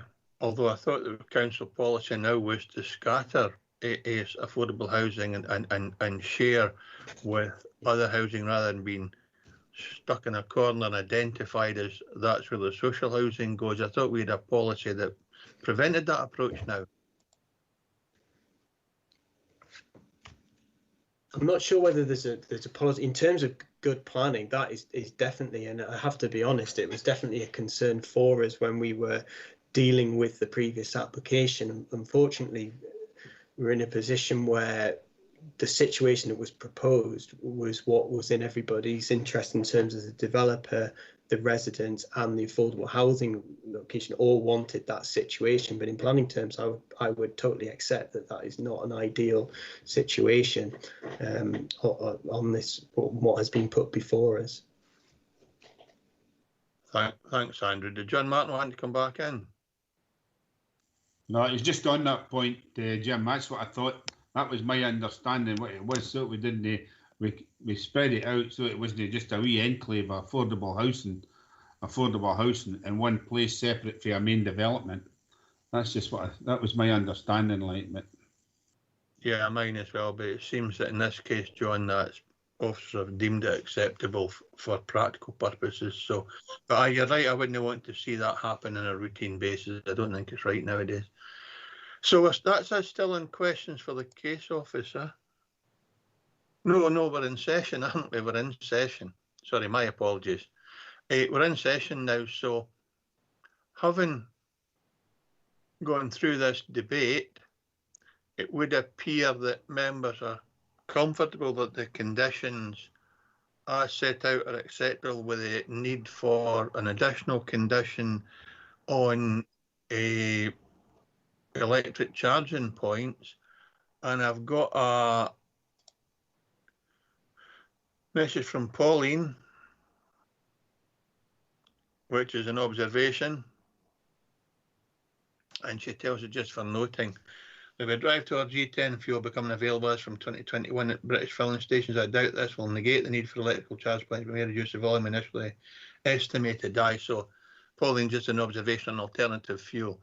So if members are content that these conditions meet our requirements and are content to add an additional condition requiring the installation of ducts for electric charging points, does it then satisfy members, and are we minded to support this application, or is there an alternative view? Chair, just if you didn't mind, Yeah. I remember David Sutty said a while back about putting these charging points into all houses, obviously where cars would have access. Has that been made a kind of condition yet, or are we still looking at putting it into any planning applications? And where would these houses be with regards to fitting a charging point in the house or in the garage, if there's a garage attached to it? That was the point that John Young made, and David Sutty had said. I did say to you some way through the discussion that there would not be a problem with such a condition being attached for ducting, so it would be ducting to accommodate the installation of charging points where necessary, rather than charging points being put in, and it'd obviously be at a place that was suitable for the home or car owners. Joke. I've got John Martin to come in. No, it's just on this. Is putting in the charging point, is it enforceable?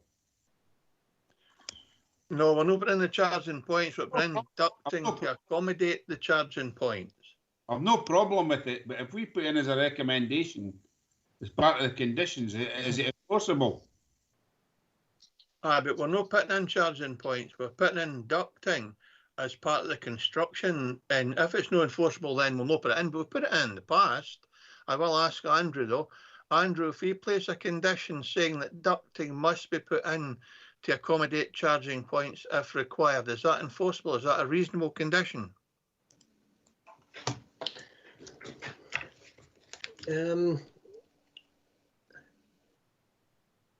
suppose that I'm just trying to avoid a situation where the thing is unfortunately without the applicant here, I'm not aware what implications it would have on the layout. I don't want to advise you to put a condition on that would then turn out that for whatever reason that they couldn't do it. I mean, if we had certainty that it could be delivered and it wouldn't have any implications, then that would be fine. I'm not 100% sure how much infrastructure is required, or how is it just a case of putting something on the side of the house like a plug, or does it require more infrastructure to put on to the dwelling houses in terms of where to put this infrastructure? I think that the suggestion is, Andrew, that we don't actually ask for that. What we ask for is, for want of a better word, an empty pipe leading from point A to point B, so that if someone wants to install a charging point, that would be up to them at some time in the future. I've got David looking to help us with this, and I've got Ivor Hislop and Ian Carruthers wanting to speak. And I wouldn't want to get into a debate today about the national policy about energy efficiency and the use of electric vehicles. I just think that what we're asking for is simply a pipe to carry a cable and nothing more. David Sutty first. Thank you, Chair. Hopefully I can help with this. There is no change in policy. There's nothing in the LDP2 that actually specifically requires electrical vehicle charging ducting or points to be put into houses. However, it was something which at another application in Lochmaben, which was considered, I think, about August, September time, that was raised as something which members would like to see. So I say that there has been no fundamental change in policy. It's probably my mistake for when I read Andrew's report, I forgot to add that in. So we have no problem about attaching conditions to require the ducting to go in. It doesn't actually require electrical vehicle charging points to go in. It's just so that you're future-proofing a house, and I am satisfied it's a totally acceptable and enforceable condition. It's really just requiring the developer to think ahead and put that in. As I say, it isn't a policy. It isn't something that we've required of every new house, but certainly as a result of that committee decision, firstly in Lochmaben, and I remember there was another RSL scheme in Stranraer where that was required. It's just future-proofing, and we probably need to start doing it as a practice rather than a policy on all new housing developments. So just to be clear, David, I know you've already said it, if we decide to put a condition on that ducting is required, that's reasonable and enforceable. Yes, Chair, we've done it already, and I'm not aware of any opposition or challenges to those conditions. Thank you. Well, John Young, if you still want to speak, that'll be fine. If Ivor wants to speak, that'll be fine. And if Ian, and if no, given the confirmation or the reassurance being given from David, we can continue the meeting. So I've got John Young. No, thank you, Chair. Yourself and David have fully answered my question. I'm aware how expensive it is to retrospectively run ducting under the house, and it's so much easier during construction. Thank you, Chair. Thanks very much, John. Ivor? What happens if they don't put the ducting in? What do we do to actually enforce it? Do we say, right, nobody can stay in the houses because allegedly this developer doesn't actually or always go by conditions? So whether it's enforceable, but will it be enforced? That's maybe the question. Well, Ivor will no deal in speculation. We'll expect all developers to comply with conditions that are attached, and I would presume building control would be able to monitor that because it would be in at the very start rather than the house is completed. But if you want to have Andrew or David help you with that observation, but I wouldn't want us to start dealing with speculation.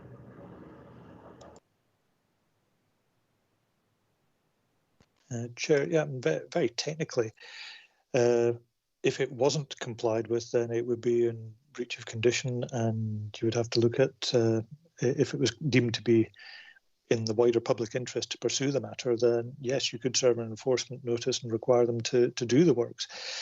I think as much as anything, it's clearly flagging up an aspiration of the council to move forward on having a variety of different fuel uses and the potential for more and more electrical vehicles. I think it would be perhaps folly of developers not to put that in, simply because of the way that we're seeing, well, even Jaguar announced the other day that they were only going to be making electrical vehicles from 2025. So it's very much in everybody's interest to make sure that that does go in. If and when it was breached, then we would obviously look into what the remedies might be. In this particular instance, because don't forget the actual end developer is hoped and understood to be Loreburn Housing Association, I'm fairly certain that they would be quite happy to comply with that. And indeed, as the chair said, building standards members would pick that up as it was being constructed in any event. Hope that helps.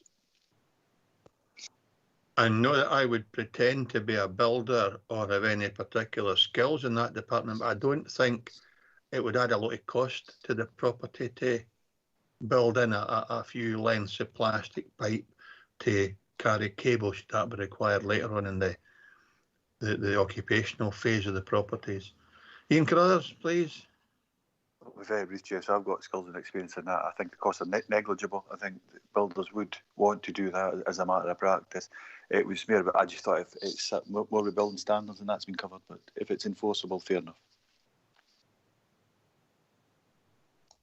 Thanks very much, Ian.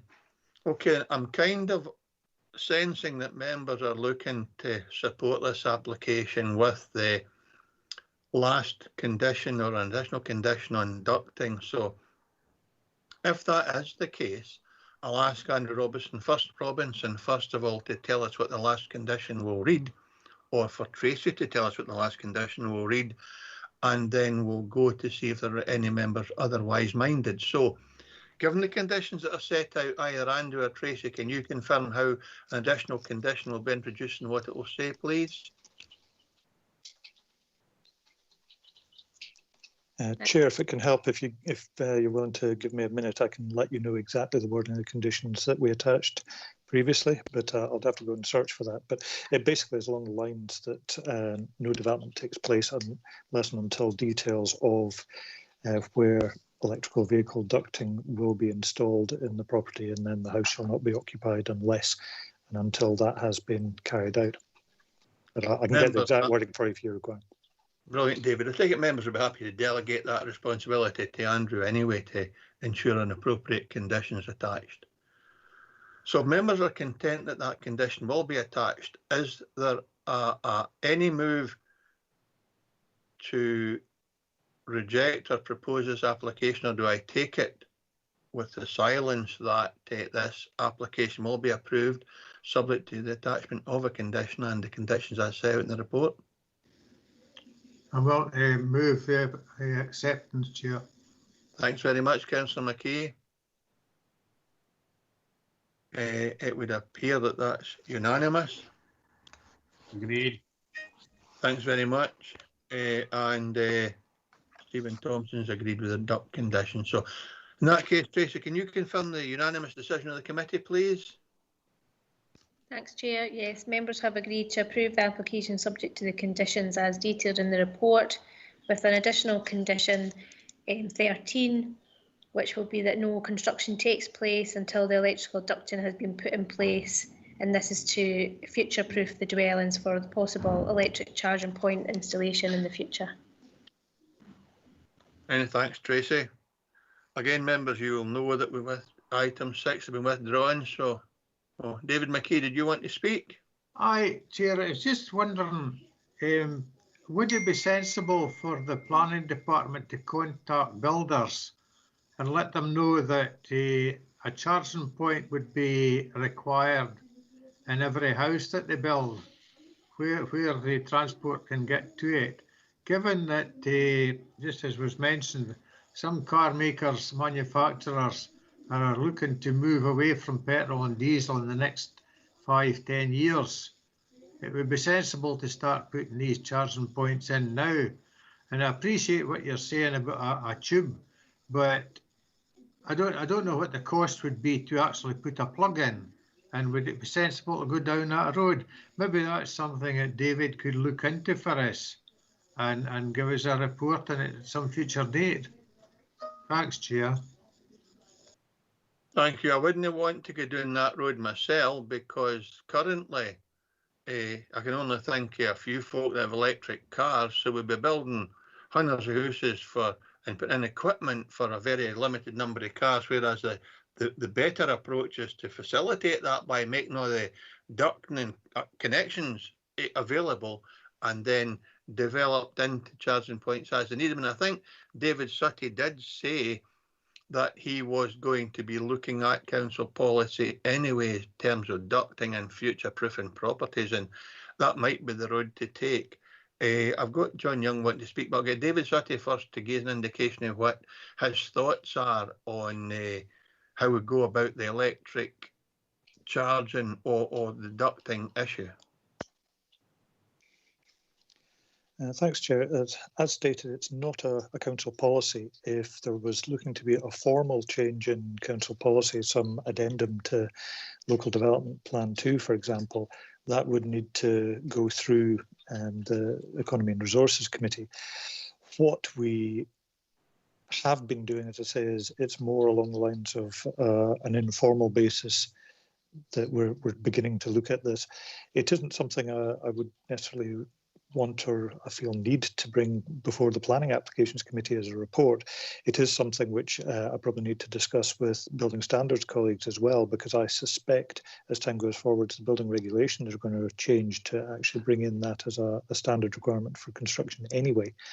But I don't have the full knowledge of that at the moment. As it stands, where we're getting larger schemes, we are actually looking to try and put that in as a sort of standard condition going forward.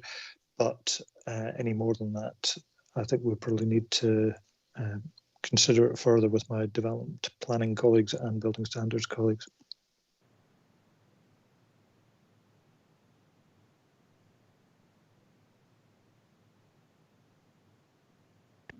Chair, you're on mute.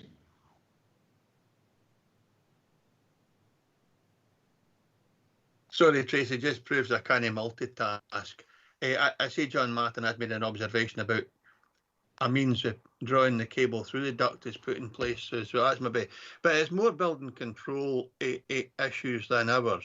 I'd be content if members are content that David just make sure that applicants are aware that members are conscious of the need to keep up to speed with changes in car usage, etc., and that we try to facilitate that, because it's easier done at the outset in construction phase rather than retrospective installation. So I'm sure David will take that forward. So if members are content with that, we'll move on to agenda item 7.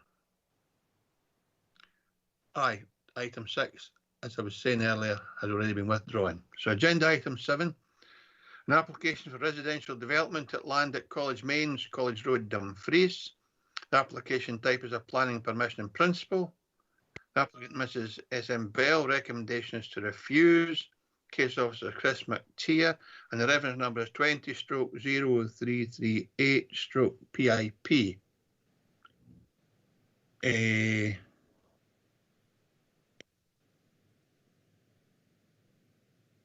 So I was talking about electrical stuff as well, and not wanting to. That was in the previous application. So that's all recorded, and I'm sure David Sutty will act, and Andrew and other case officers will act appropriately in their engagement with the developers moving forward. So agenda item number 7. Chris McTeer. Chris, are you with us? Afternoon, Chair. Yes, I am. Afternoon, Chris. Will you take us through your presentation, please? Of course, thank you. Yep, there's the slide there. So the application is in front of members today, as there's been 6 separate individual and material objections, or more than 6 objections received in respect of this application. And the applicant is also additionally related to an elected member of Dumfries and Galloway Council. Turning to the application site itself, as you can see from the location plan, it is located to the east of College Road in Dumfries and comprises an irregular shaped greenfield site running to approximately 1.53 hectares in size. To the immediate north of the application site lies the British Polythene Industries factory site. To the east is an area of open agricultural land. As you can see to the west, there's a housing development which comprises roughly 40 or so properties of what's it called again? Carnation Crescent and Mary Home Street.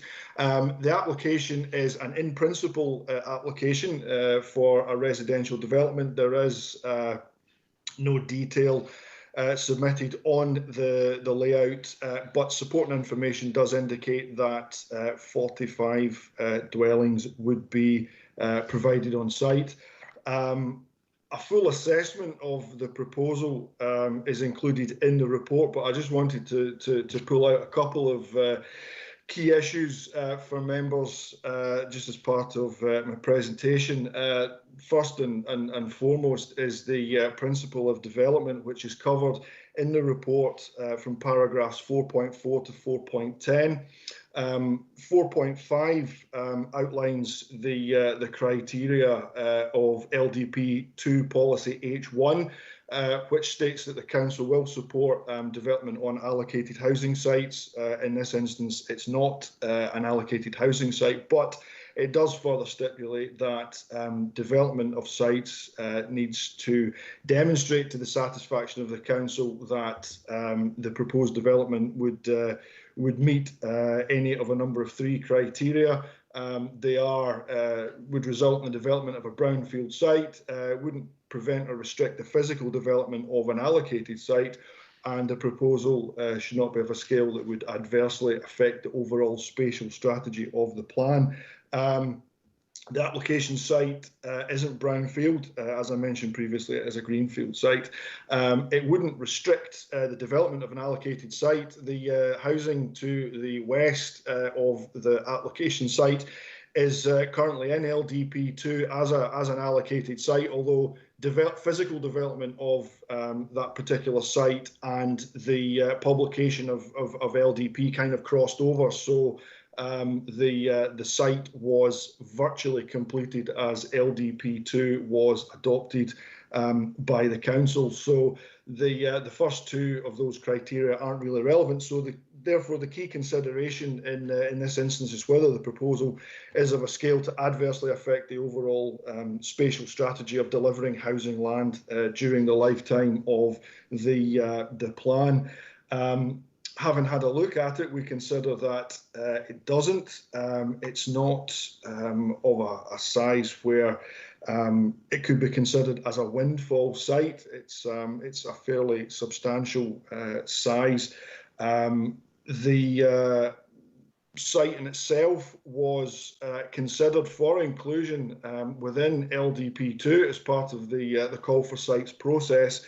It was assessed and ultimately was deemed unsuitable for inclusion in the plan itself as an allocated site, as it was felt that there were other better sites which provided a more appropriate pattern of development for Dumfries. So in that respect, we do consider that the inclusion of this site or planning permission for this as an unallocated site would potentially undermine the purpose of allocating sites as part of the sort of development plan preparation process.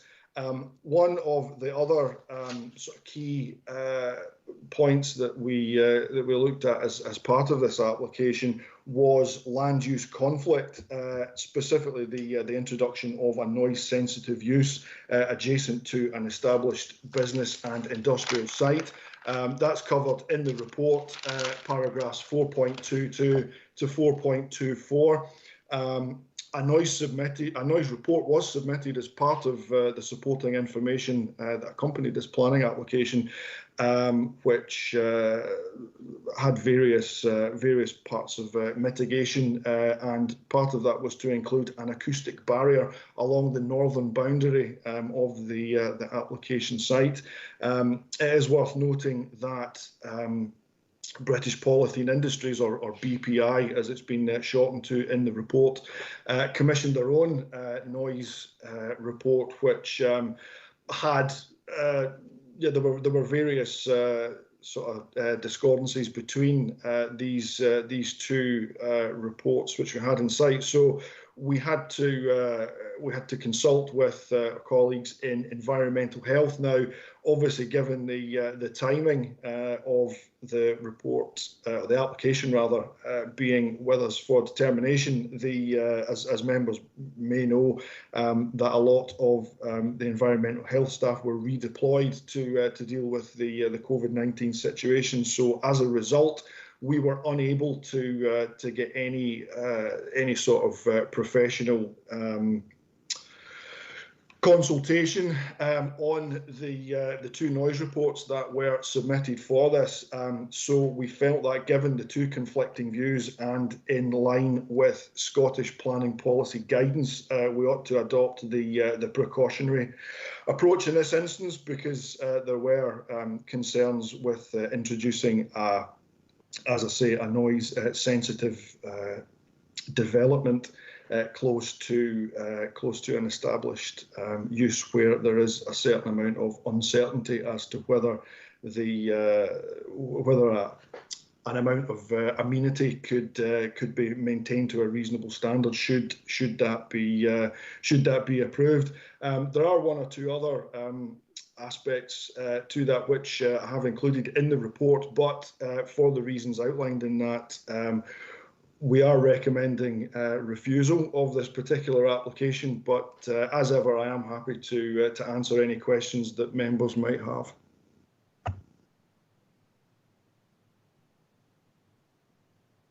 Thanks, Chris. So this is questions for case officers, and I've got Henry McClelland. Henry, please. Yeah, thank you very much, Chair. Chris, I'm wondering if you can help here. It may well we need to bring in David. I'd like to go back to when we were discussing LDP2, and at that point there was considerable discussions regarding white land. And I see from principle of development that the site is shown as white land in brackets, not allocated for any particular purpose. But from my recollection of those discussions, my understanding was that any site that was deemed to be white land, that we would then look at these on an individual basis as they came forward. Now, my question is, are we, as the planning authority, got ourselves in a default position to refuse because of the potential to adversely affect the overall spatial strategy of the plan? And where can we find and determine what this actual spatial strategy of LDP2 is? Chris? Or David? Thank you, Chair. I'll give just my sort of views on that one. Maybe David would come in after me. I mean, I don't think we have a sort of default refusal position for development on white land for housing. There is part of policy H1 which kind of gives us a bit of leeway when it comes to that one. So we have, infill and windfall sites, which the LDP sort of describes as being kind of smaller sites. I think in this case, with a potential sort of development of 45 dwellings, it can't really be considered as an infill site rather, and it's yeah, I mean the idea of having windfall sites does provide a bit of flexibility within that, but yeah, in this case we did consider that it was too large to be a windfill site. There is some guidance on the spatial strategy within LDP2 at paragraphs 4.22 and 4.23 within LDP2 itself, which I don't actually have to hand, although I could nip into the other room and get that and read that out if that would help. Henry?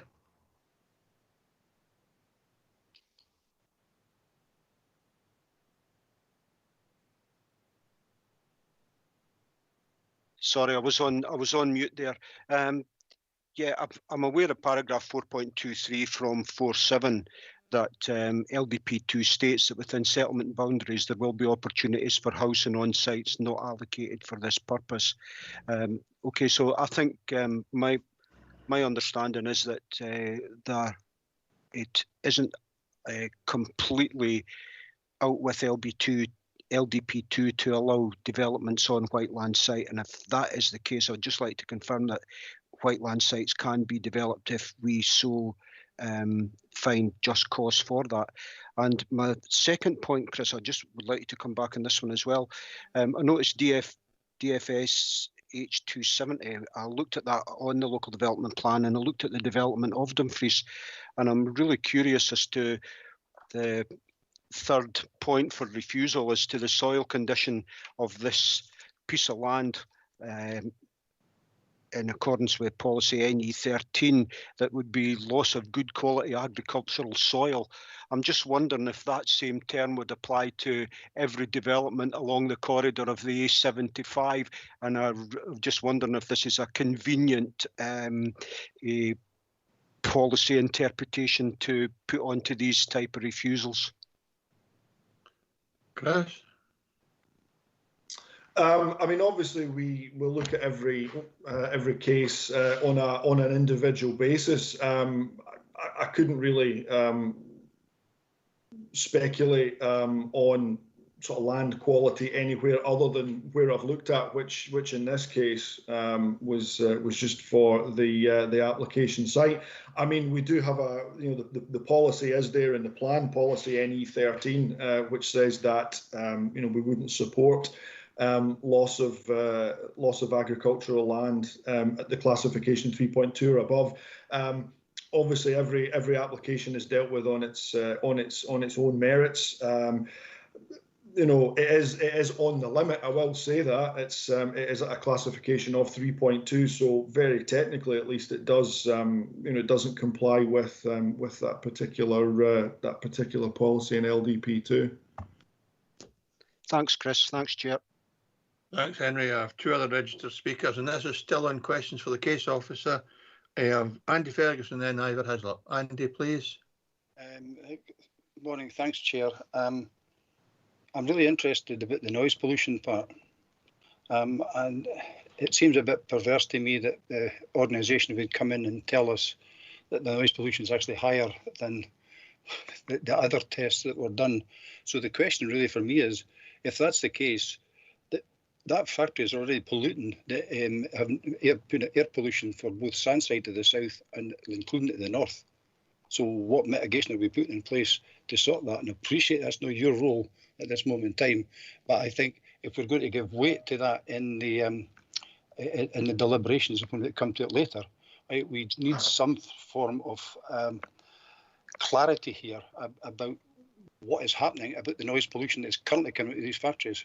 And the other thing, I'm maybe being a bit tongue-in-cheek here, but I thought the local development plan was to help people, right, not to stop things happening. And it looks to me here as though this is a deliberate attempt to stop something happening that we're crying out for in Dumfries. Now, I appreciate, Jim, that I'm straying into deliberations later. So that's just a comment from me, but it's the noise pollution bit, Chris. And if you're able to give us any information about what's been done to stop the current noise pollution from those factories, I'd be really interested to hear. Yeah, thanks, Andy. And I think we'll get debate anyway. It's always an interesting debate, but the LDP2 is to control development. I think that's the point Chris is making. And the pollution thing, I think the company will want to protect themselves from construction and then complaints later. I think that's set out in Chris's report as well. But Chris, do you want to respond to Andy, please? I would say, I think first and foremost, that if the factory were making or if they were operating in terms that were causing a statutory noise nuisance, then it would be for my colleagues in environmental health to deal with any sort of complaints there, rather than the planning service. For that one. So, I mean, there is, as I mentioned in the report, what noise was something of a fundamental uncertainty for us. It's it's not the only sort of deciding factor in our recommendation. There are other sort of strands to that. So yeah, that's about the best I can do for you just now, Councillor Ferguson. Okay, Chris. Thanks, Jim. I think there'll be an EMES inquiry going to another council department. Yeah, thank you. Thanks for that, Andy. Okay. Councillor Hislop. Chair, it's going back to the land classification again. Why do we pick 3.2 as the level? Because my understanding from the Macaulay Institute is land in 1 to 3.1 is regarded as top quality arable land, and then 3.2 onwards is the next step down. So why do we pick 3.2 and not 3.1? Chris? I suppose the short answer to Councillor Hislop is I have absolutely no idea. It's my colleagues in development planning, I think, would be best placed to answer that. I don't know if David has a view on that one or not. I'm just interpreting the policies as they're in front of me. From as a development management officer, I don't really have a great deal of input into the creation of those, I'm afraid. Sorry. Thanks, Chris. David, can you help Ivor with that? To be perfectly honest, I'm much the same boat as Chris on that one. However, I'm more than happy to go and speak to colleagues and find where that policy threshold came from. It was exactly the same with, I think that policy transferred over from the original LDP, so I don't think it's anything particularly new. Just to stress as well that we normally try and put reasons for refusal in a sort of priority order, so the most important reason is usually stated first, second, and then third, and so forth. So it's not the primary ground for refusal here, but clearly it would be wrong of Chris not to mention it, given it is a relevant policy. If, Chair, you don't mind, I'd probably like to take a chance just to answer a couple of queries from Councillors McClelland and Ferguson, if that's if you're happy for me to do that. Absolutely. In terms of the LDP, it's certainly not a document that is designed to stop development. It is, however, a document that's designed to get the right development in the right place.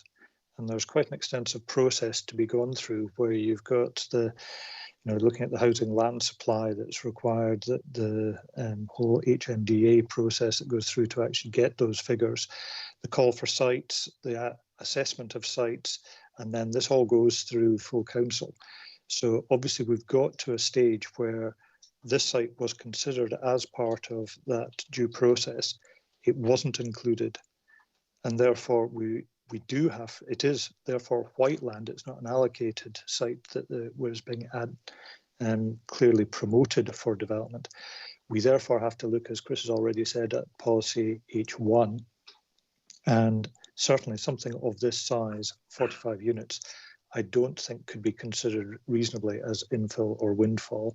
It isn't a brownfield site, and there's clearly a steer towards brownfield sites wherever possible if you're looking at infill sites. And in terms of the spatial strategy, then that is in LDP 2. It's basically pages 12 through to 16 at the start of it. So that's all available online.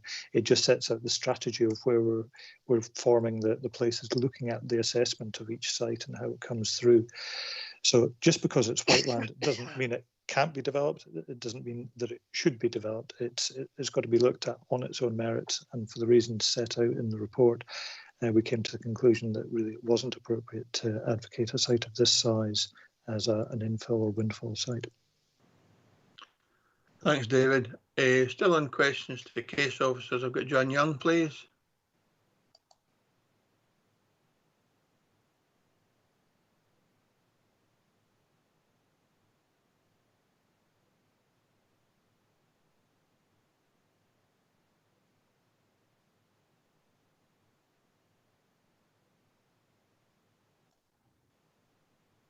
It appears we've lost.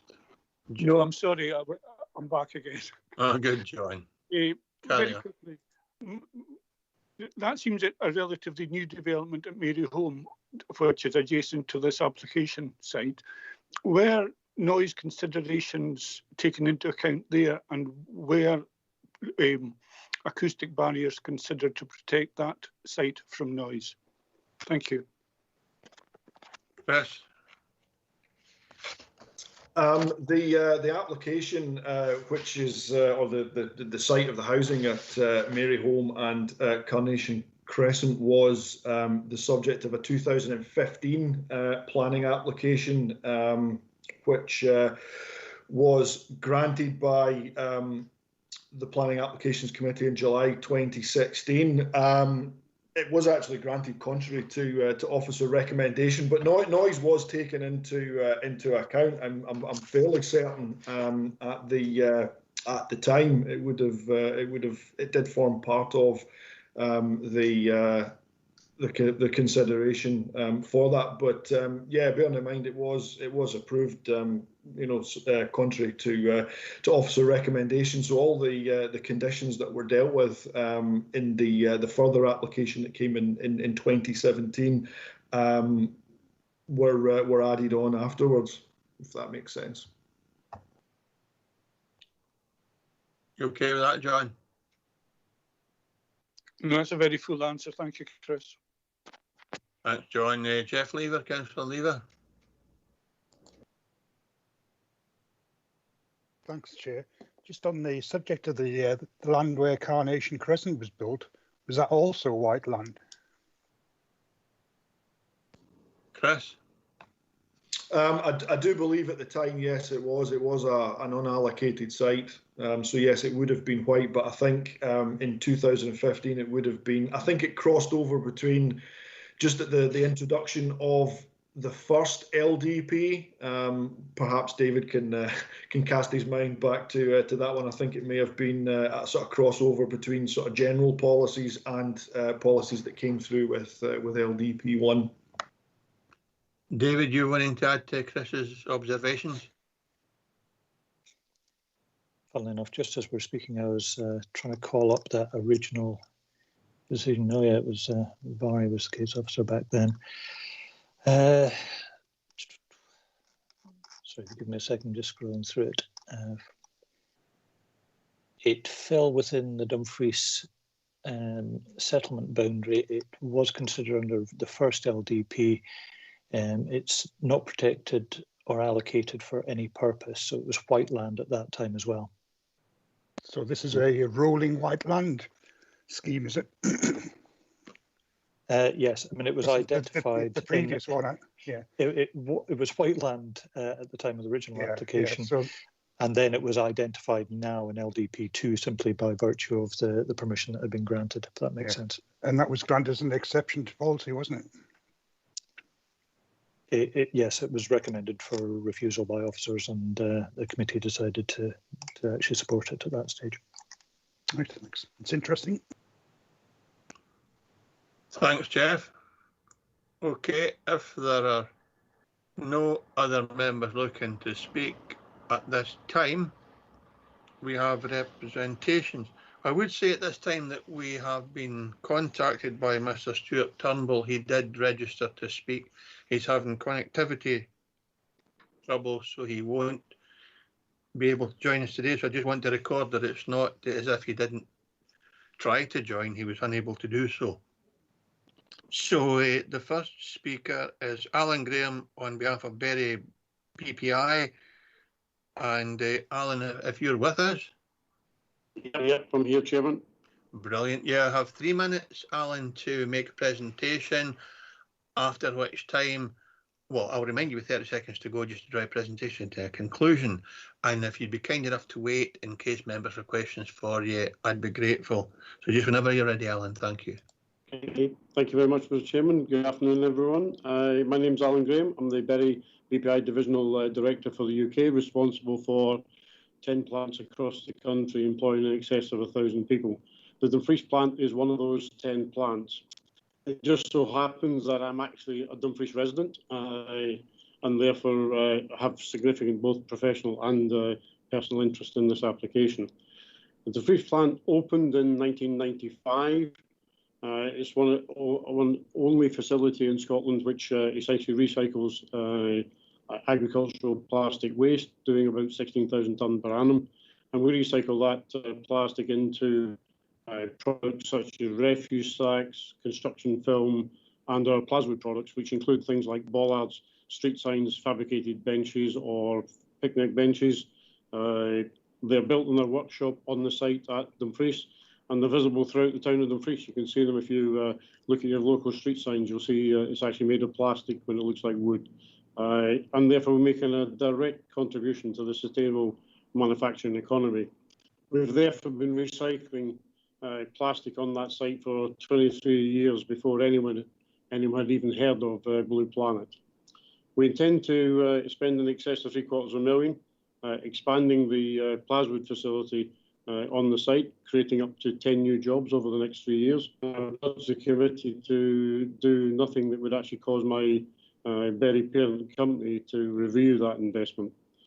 The current Dumfries plant is located, as already heard from the case officer, on the north side of the application, on the boundary, on the old Carnation, Nestle Carnation site. And we essentially established the site there because it was an established industrial area. Our on-site operations have got some normal noise associated with it. There's normal industrial noise, forklift trucks, JCBs. We also have obviously vehicle movement in and out. And these works clearly cannot be carried out internally. We need to carry them essentially out externally on the extensive yard area. And that, which comes back to our opening remarks, that's essentially why we located the business where we did. And the southern boundary is strategically important greenfield land, agricultural land, and acts as a buffer between us and any other residential area. We have submitted an experienced environmental consultant's report on the noise. That has already been mentioned. But I think, what mitigation from the applicants proposed is using the term loosely, because you know, a 3 metre acoustic barrier, when we know that bedrooms are going to be at 4 metres, is literally somewhere along the line missing the point. I cannot underestimate the potential impact on our existing business or the 60 people employed there that this could have if we've got a residential area on our doorstep. Nothing but following the planning officer's recommendation, refusing the application would obviously be contrary to your local development plan and its objectives, and leaves worrying questions of the impact of BPI's business and BPI's investment plans and those people that have got a vested interest in them. You have 30 seconds to go. Thank you very much indeed for the opportunity to address the committee. Been much appreciated, and I'll be available to answer any questions. Thank you. Thank you for being so concise, and that's great, Alan. Thank you. Any questions for Alan Graham from members?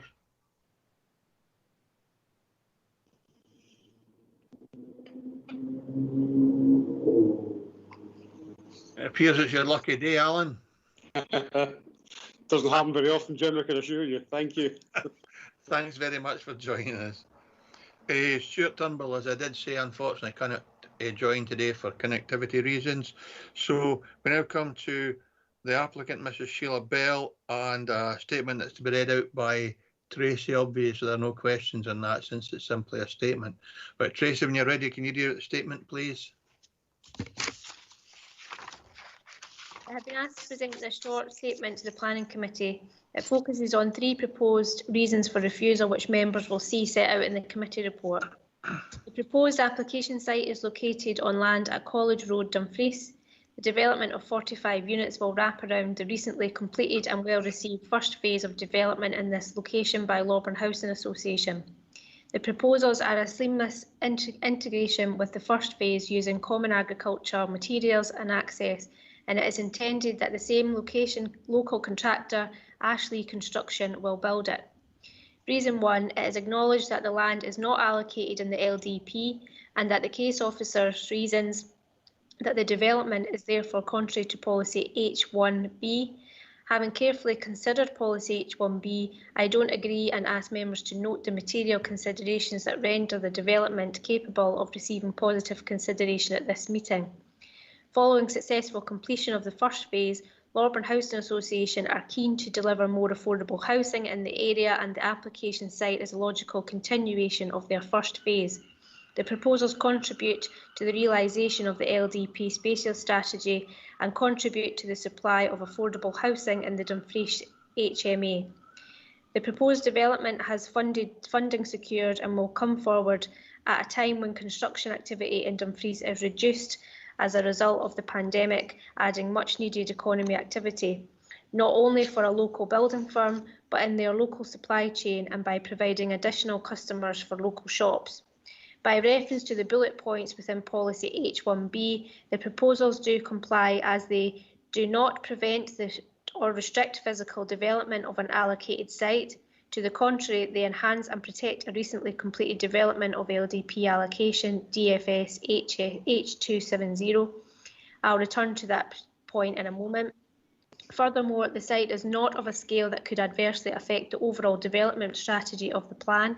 It is a local development in terms of scale, one which provides a deliverable contribution of up to 45 affordable homes and infill land while supporting the overall spacious development strategy and vision of LDP2. The LDP2 vision is for a thriving region with a sustainable economy built on sustainable principles, where Dumfries will have consolidated its position as the regional capital, with high quality affordable housing choices available. This proposal ticks all of those boxes. Finally, the LDP definition of windfall sites is exemplified by the proposal sites that have unexpectedly become available during the plan period. Reason 2. The noise environment is cited as a reason for refusal, suggesting that the proposals are contrary to policy OP1A, which requires developments to be compatible with the character and amenity of the area and not conflict with nearby land uses.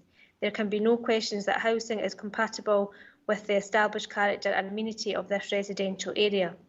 The question of conflict arises in relation to the proximity to an established industrial business, BPI, whose operations generate industrial noise. The noise environment has been acknowledged by the applicant from the outset. The planning application contains significant evidence on this point. Further evidence was submitted in response to objections from BPI. It is clear from the committee report that none of this evidence has been considered. Chair, I have gone now to 3.5 minutes and there's still another page to go. I'm not sure if you want me to continue the statement or... Given that there might have been questions, I just finish it, Tracy, please. Okay. The case officer, in the absence of a consultation response from Environmental Health, has, in their own words, reasoned that the precautionary principle must be adopted in this case due to a fundamental uncertainties of introducing a noise-sensitive land use in such close proximity to an established and viable business. Committee report paragraph 4.24. I find this unacceptable. The only evidence presented as part of the application has come from the applicant. It has not been reviewed by an independent qualified professional. The objector sought only to cast doubt on the applicant's submission and has not sought to offer any evidence of their own. Despite being refused access to make sound measurements on the objector's premises, the applicant implemented mitigation in the form of embedding design principles, specific house types and layout, and a proposed acoustic barrier. The applicant's letter of the 16th of July 2020 is pertinent and the following extract is provided for members' attention at this time.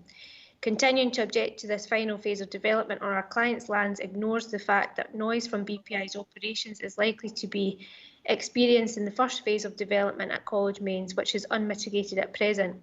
As a wraparound proposal, the acoustic measures contained in the application 20/0338/PIP will protect not only the future residents of the proposed development, but also the residents of the existing properties. In short, BPI's business interests would be better served by removing their objection to the current application and letting it proceed on the basis that it will reduce the likelihood of complaints from existing residents by affording them additional protection from noise impacts in tandem with the final phase residents. It cannot be the case that objecting parties are able to advance unsubstantiated points in the hope that the fear factor will result in the decision to refuse planning permission. This is particularly the case here, where recent reporting suggests a contrary position on the health of BPI's Dumfries operations to that being portrayed in their objection. We submit that it is actually in BPI's interest to support this development, but if they are unprepared to do so, then they should be asked to substantiate their objections on adverse business grounds. They have not done so. I would ask members to consider the evidence before making their decision, rather than adopting an unwarranted precautionary approach, which, if allowed to prevail, will stifle the development across Dumfries and Galloway. Reason 3, the loss of agricultural soil is cited as the third reason for refusal.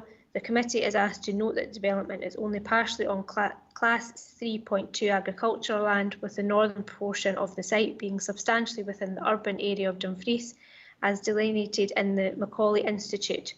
The incursion into 3.2 land in this location is well established by the first phase of development on College Road. I would ask members to note the following. Paragraph 80 of Scottish Planning Policy only provides protection to prime agricultural land classified as category 3.1 and above. This is not prime agricultural land. The LD... Can you just stop there, please? I'm having members now expressing concern about the length of the presentation, and I get that. I would hope that we'll have to stop it there because it's in fairness to the people that are restricted to 3 minutes. I would hope that in future we might be saying to people who submit a written representation that we limit the number of words they can use, and in that way it will maybe control the time being taken up. And I know the representative hasn't got finishing her representation, but it's gone far beyond the 3 minutes. So if members are content, we will accept what's being said and just pause there. I've got Andy Ferguson wanting to speak. I don't know whether it's in this point or whether he's got. We've got to kind of ask questions on a written representation. So Andy, can you come in, please? It's exactly on this point, Chair, and it's. I suppose a flaw in the new system. It's unfair. And Tracy, for example, having to try and get it all in. And what would have been really, I suppose, for the future, is that if we've got a significant statement from an applicant or an objector that it should be circulated by email to all the committee members beforehand so we can actually read it. And that's open and transparent, because you're absolutely right, this taking about 5 minutes, and it kind of makes the system almost open to challenge. I have a real concern about this, but I take on board what you've just said, Jim, and I think we can sort this.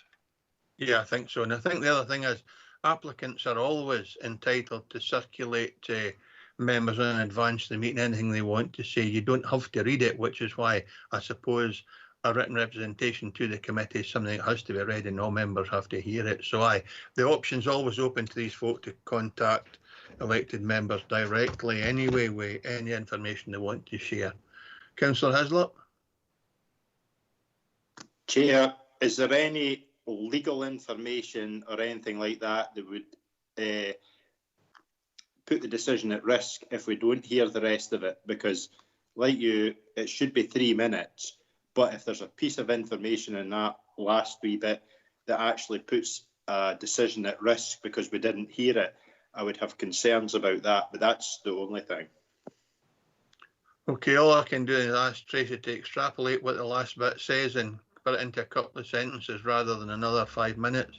Tracy, is there anything in the remainder of the document? It is just 5 or 6 lines that I had to go. It wasn't. So it started with the LDP housing allocations around Dumfries occur substantially on areas of 3.2 and indeed 3.1 land, precisely because Dumfries is not short of good quality land agriculture. This includes allocations DFS H1, H2, H7, H8 and H218 in total, responsible for delivering 2,314 residential units. This small incursion into 3.2 land to deliver 45 units is not material to the agricultural economy of the area. It is not part of any working farmland, and it is in a location close to the centre of Dumfries that makes it logical and sustainable infill development of the existing urban area.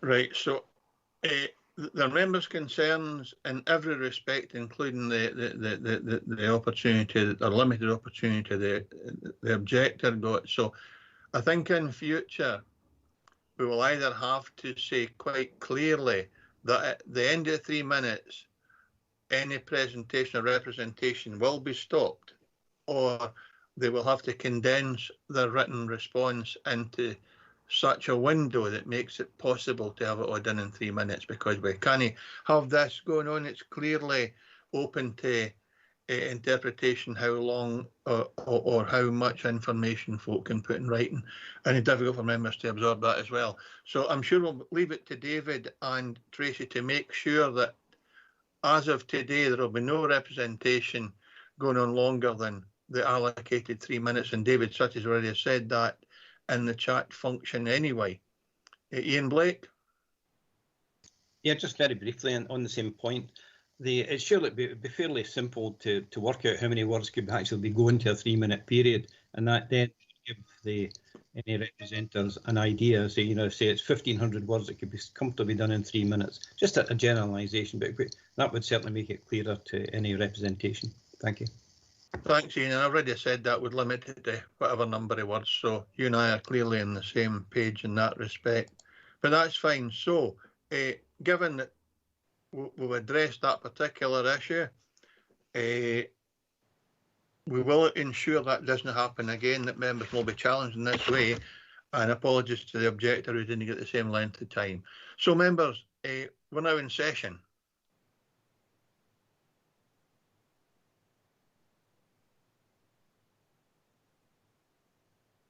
Ian Carruthers.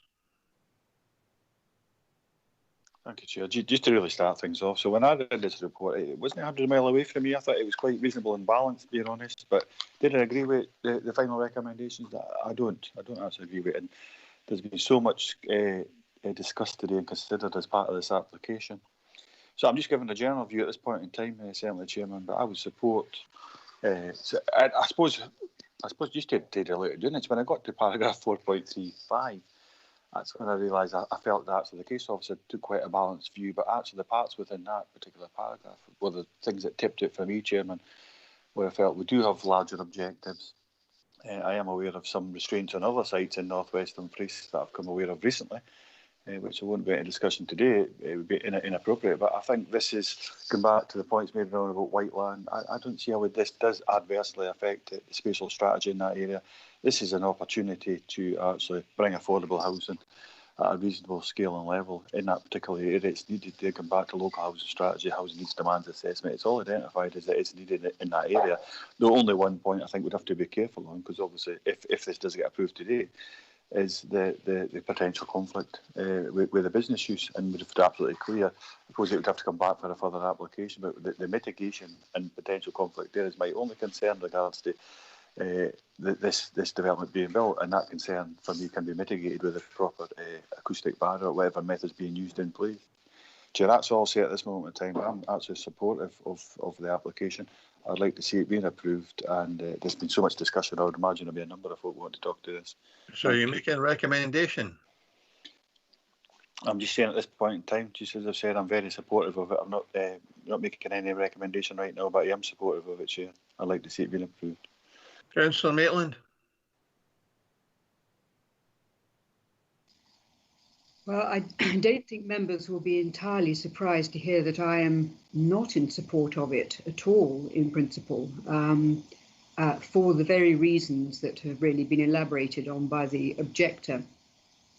I don't think members perhaps realise, just how fragile business confidence can be.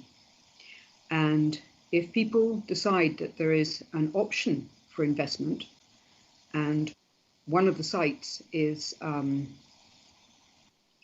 more difficult to see investment going through without any form of difficulty to the business, they will not take that particular option.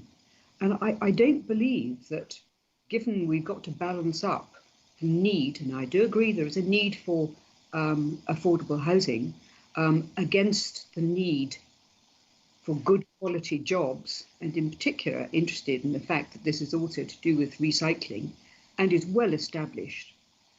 I would be absolutely astonished if members put that in jeopardy by agreeing to something like this in principle. Members, really, I do beg that you understand that by putting housing on something which threatens a business, you really do place such a business in jeopardy. Not necessarily now, not necessarily immediately, but let me tell you that you will actually claw away at confidence, and you will make life more difficult for employers, business, and ultimately for the people that you represent, because you reduce their opportunities for employment. So I'll leave it there, Chairman. So do you have a proposal either? Oh, Jane. I suppose we agree the recommendation, Chairman, yes. Okay. Thank you. That'll help us move forward. Henry? Thank you, Chair.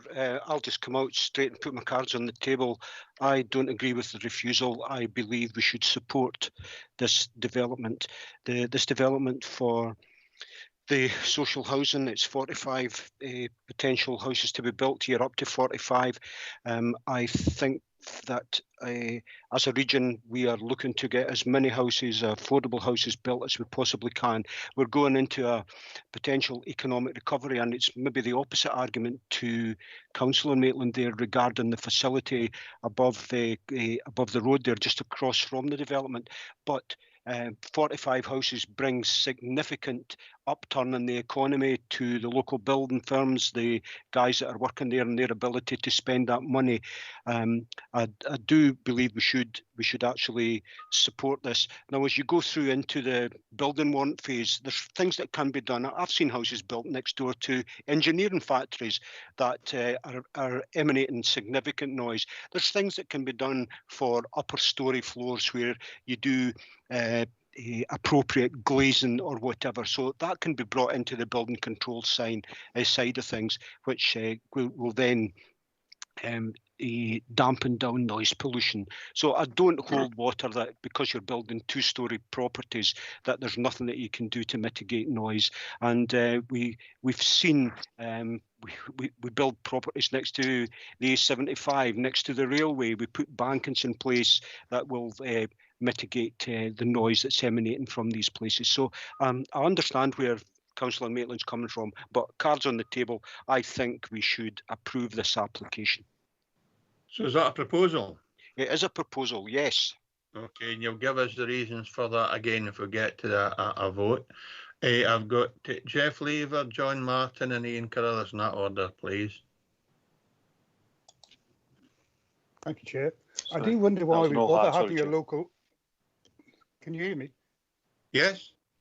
I do wonder why we bother having a local development plan if we grant all these things as exceptions to policy. You know, may as well just be carte blanche. The previous application for the other side, I said before, the Carnation Crescent, that was granted as an exception to policy. That was white land. This one's come back again as another possible exception to policy. So effectively, we are wrapping around an industrial site, making it, as Jane says, almost impossible for that site to be developed any further. We're creating a problem for the residents. And the testimony that was read out by the applicant was effectively, as far as I was aware, threatening the DPI that if they don't build this bund, then the residents on the existing properties will make complaints against them. So I know we've had problems in Heath Hall, where we've tried to develop the brownfield site where the college was because of the fact there was so much industry very close to that. As Jane says, we need to be very careful about not forcing industry to move out of our areas because of this policy. So I'm happy to second Jane. Thanks very much, Jeff. John Martin. I quite agree with much what Jeff and Jane have said. But also, as I say, the affordable housing, are we actually guaranteed we're going to, as a supporter of affordable housing, are we actually guaranteed we're going to get 45 affordable houses? It just says up to 45. They could say 11 or 12, and that would be it. There's no guarantee we're going to get 45 affordable houses there because it's just up to 45, as I say. So it's already been seconded. I'll leave it at that. Thank you. Ian Carruthers.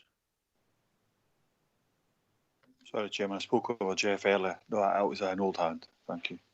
Okay, thank you. Dave McKee. Thanks, Chair. I've done a lot of talking about the land and whatnot and the 45 houses. How about access to there? It's one-way road in and out. You've got to go back into Stakeford to get out, back out, as well as when you're coming in. And as it says in the papers, they only measured using one street. There's a shorter route going down Goldie Avenue, which was never even considered. So there's a lot in this it's never been looked at all. And another 45 houses going in on a one-way road, and to me is a bit of a nonsense. And just because it's classified as, there's a classification of affordable social housing being included in there, doesn't mean to say that any sort of conditions are suitable for that type of housing. We need to be looking at what's accessible and what's good for everybody, not just because it's affordable social housing, now we can dump them in there. And I think it's a totally wrong place to be. As I say, there's been no consideration of roads in this discussion today at all. And the roads, it's not the greatest of streets, to be honest with you, to get access to. So I would certainly support the recommendations. Thanks, Chair. Okay, thank you. I've got Andrew Justin and then Jane Maitland. Thank you, Chair. I'm inclined to support Councillor McClelland, and if he requires a seconder, I'm happy to second him. Well, he does require a seconder. That's done, that's fine, but we'll need proper policy decisions or reasons for that, so I'm sure we'll get to that. I've got Jane Maitland and Jim McComb. Chairman, it was just to reinforce Councillor McKee's point about where we place affordable housing. I mean, there is an argument to say that this is actually a substandard place to put affordable housing because it is up against an industrial site. And very interestingly, my understanding is that the site on the old college ground is actually now all for affordable housing. And basically, the developers at that point decided that it was not suitable for private housing, so they put affordable housing there, having promised it would be mixed. So I'm totally with Councillor McKee that we want to make certain that people are given good places to live, not substandard places to live. Thanks, Jane. Jim McComb. Thanks, Chair. Chair, in the 19th century, we mixed industry and working class houses together. We then learned to separate the industry from the housing, and we created industrial estates. The idea of that was to make residential areas more pleasant, to concentrate the noisy, smelly industry together. We seem to be undoing that process here, bringing the houses closer to the industry, returning back to the 19th century. And I do note it appears to be the social housing which is being put in close to the industry. I'm quite happy to support the officer's recommendation. Thanks, Jim. I've got Andy Ferguson, and then we'll go to the, well, potentially go to the vote. Andy? Okay, thanks, Jim. Just a couple of things here.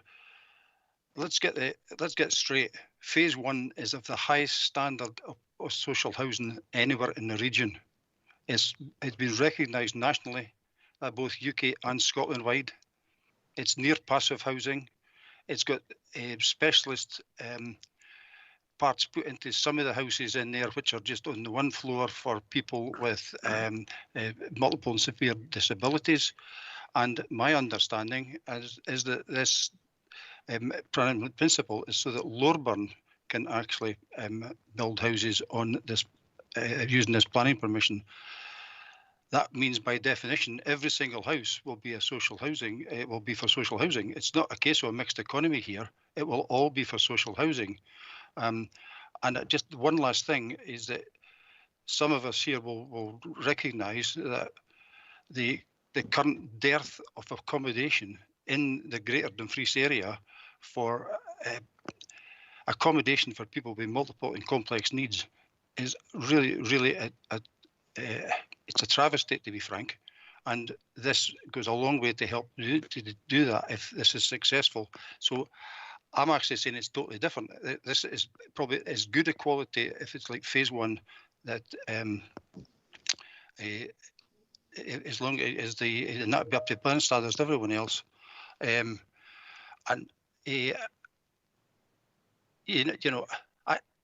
The other thing I'm just going to say as well is people are mentioning stuff about the college, the old college and everything else. We need to look at this site on its own merits, right? Nowhere else, right? This site, and we don't look at anywhere else in the other previous decisions. It's this decision that counts. Well, when you're looking at this application, the applicant is Mrs. Bell. It is not any registered social landlord. There's no registered social landlord involved in this application. It's a private individual. So we need to bear that in mind. Irrespective of what might be said, John Martin's already touched on it, but the applicant is Mrs. Bell, not a registered social landlord. I've got David McKee to speak, and then I'm going to try and wind this debate up. I think Councillor Ferguson actually has raised a point about accessibility. Just as I was saying about accessibility on roads, he's talking about accessibility in houses, and that's great. We need accessible accommodation, but I don't think that that site is appropriate for disabled people. disabled people need to be more central or more accessible than what they'd be on that site. So, and unfortunately, I don't see anywhere in the papers that say that's the type of housing that's going to be built. But if that's what Councillor Ferguson says, that's fine. I certainly don't think it's accessible for disabled people and that type of thing. I don't think we should be discussing now the quality of the housing, the standard housing. It's an in-principle application. Can we just get our minds round about that? Because officers will deal with the detail when that comes. Now, see Ian Carruthers wanting to come back, and then Councillor McKee. We hear a day in this because it's an in-principle application. Ian Carruthers and then David McKee. And I'm going to go to the vote, if there is a vote, once we hear what the proposals are against officer recommendation. I'm finished, Chair. I didn't want back in. Okay, thank you. Okay, thank you, Chair. I'm in your hands, but I'll just just because of what's been said, I'll just point out it's at paragraph 4.35 because we're talking about affordable and social, mixing that up. But we've got a clear definition what affordable housing and social is part of that. But it does say it is recognised that there would be some positive benefits to the proposal, not least the potential positive contribution to the delivery of affordable housing within the town. And this is a material consideration in the balance of the assessment. To leave it at that, so it's quite there. It's there. It's whoever the owner is not resident. I'll just shut up at that. I'm in your hands, Chair. But I think it is part of our consideration today. Thank you. Thanks, Ian. Okay. So Henry, can you come up with a form of words that will justify going against officer's recommendation? Yes, thank you, Chair. And I'm going to go to 435. My formal words is coming from there, which I'd already highlighted in my papers, that I believe that we should overturn the decision for refusal and accept this proposal based on the positive contribution to the delivery of affordable housing within the town. And that this is a significant, and I'm adding that word, significant material consideration in the balance of the assessment and determination of the proposal. I'm coming forward saying that the weight of this is more significant than what the officers are putting in the paper, and that's my justification. Okay, Doc. Andrew Justy, are you content with that?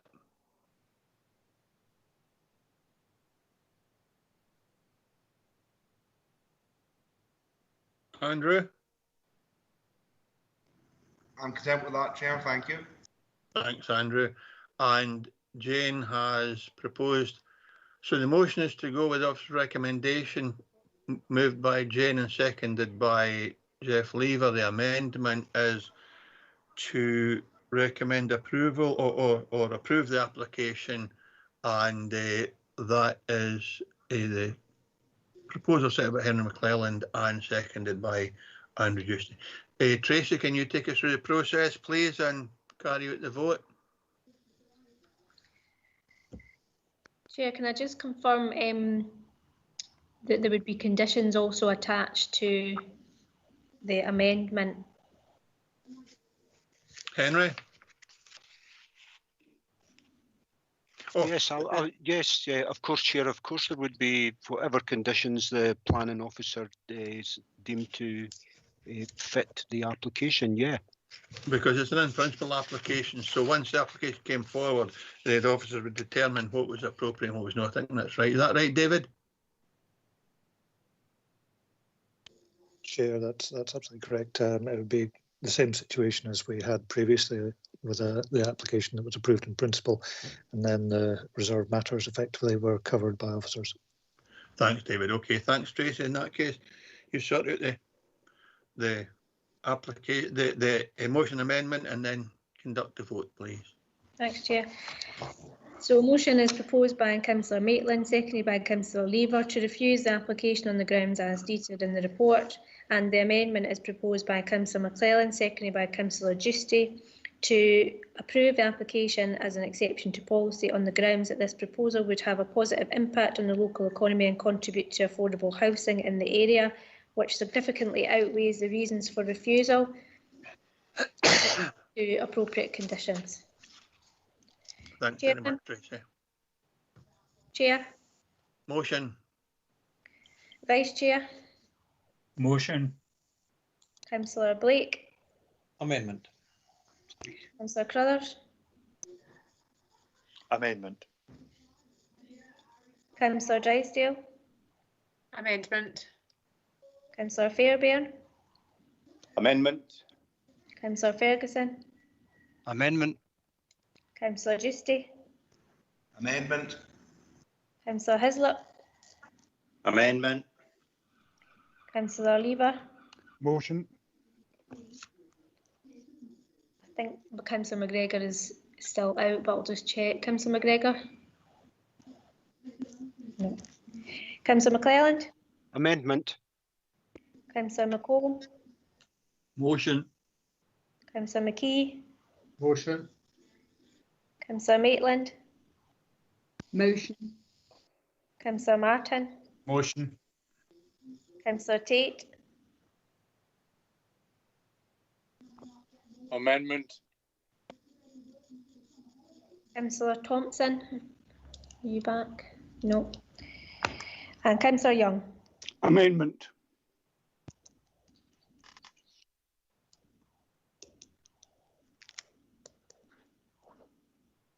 So the amendment carries 10 votes to 7. The application is approved as an exception to policy. Thanks very much, Tracy. Can I just tell members again that I had a wee note from David or Tracy, it would be, there is a time limit set on letters from the planning department to the people who want to make representation. So we'll have to rehearse or remind them in that correspondence that after 3 minutes, the presentation will be simply stopped and will not continue despite what else might be contained in the letter, or words to that effect that make sure that they try and be more concise or limit what they have to say in any correspondence to us. Members, I'm aware the time's 1:25. We've one very brief agenda item left. Do you want a comfort break or do you want to deal with this last application? Deal with last application. Fine, okay. On that one voice, we'll go ahead. And David sent us the language that's used in the letters, but just want to make sure that's absolutely clear to anyone who writes in. So agenda item 8, consultation regarding an application made under section 36 of the Electricity Act 1989 for erection of 17 wind turbines, 15 turbines maximum height 149.9 metres and 2 turbines maximum height 125 metres. An anemometer mast, height 100 metres, battery storage facility, substation and control buildings, formation of temporary construction compound, 2 borrow pits, new access tracks and associated works at proposed Shepherd's Rig wind farm site near Carsfern. The applicant type is not applicable. The recommendation is agreed to by Scottish Minister of clarification regarding grounds of an objection, and case officer is Chris McTeer. Can you just take us through what the circumstances are relating to this particular paper, Chris, and how you propose to resolve it? Yep, no problem, Chair. I'll be brief because I'm sure everybody wants to get away for their lunch. As members are aware, the Shepherd's Rig wind farm consultation was in front of members in the first Planning Applications Committee in August when we had the meetings back after lockdown. The unanimous decision of the committee was to formally raise an objection with the Scottish ministers about this one. So it has subsequently triggered a public local inquiry for this one, which I've been involved with the early stages of getting the council ready to defend its position for that. One thing that has come out from this is that of one of the grounds that we gave for objection, the third grounds for objection, referenced particular landscape character types within the final sort of paragraph. We referenced landscape character types 4, 9 and 20. Now, as part of the sort of pre-examination meetings that we've had with the applicants and the DPA, there was a query raised concerning that. Now, it's effectively been a typo between the landscape architect's response and my own report to members.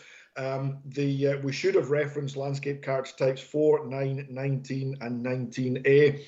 what the QC that's representing the council at the inquiry has said that if we agree that this is what should have been our intended reason for objection, that we should bring it back to members just to clarify that that's the officers that are taking part in the PLI have agreed that this amended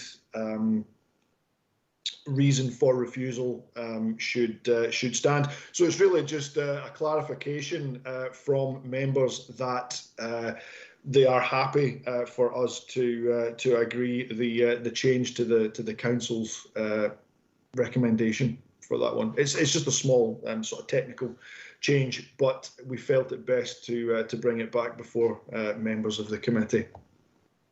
Thank you. Members content with this small change? Agreed. Agreed. Okay.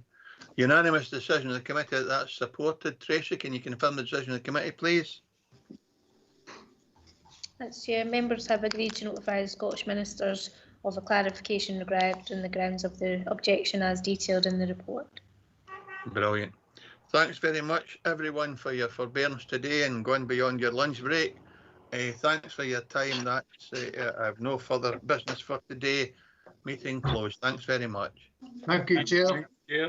Thank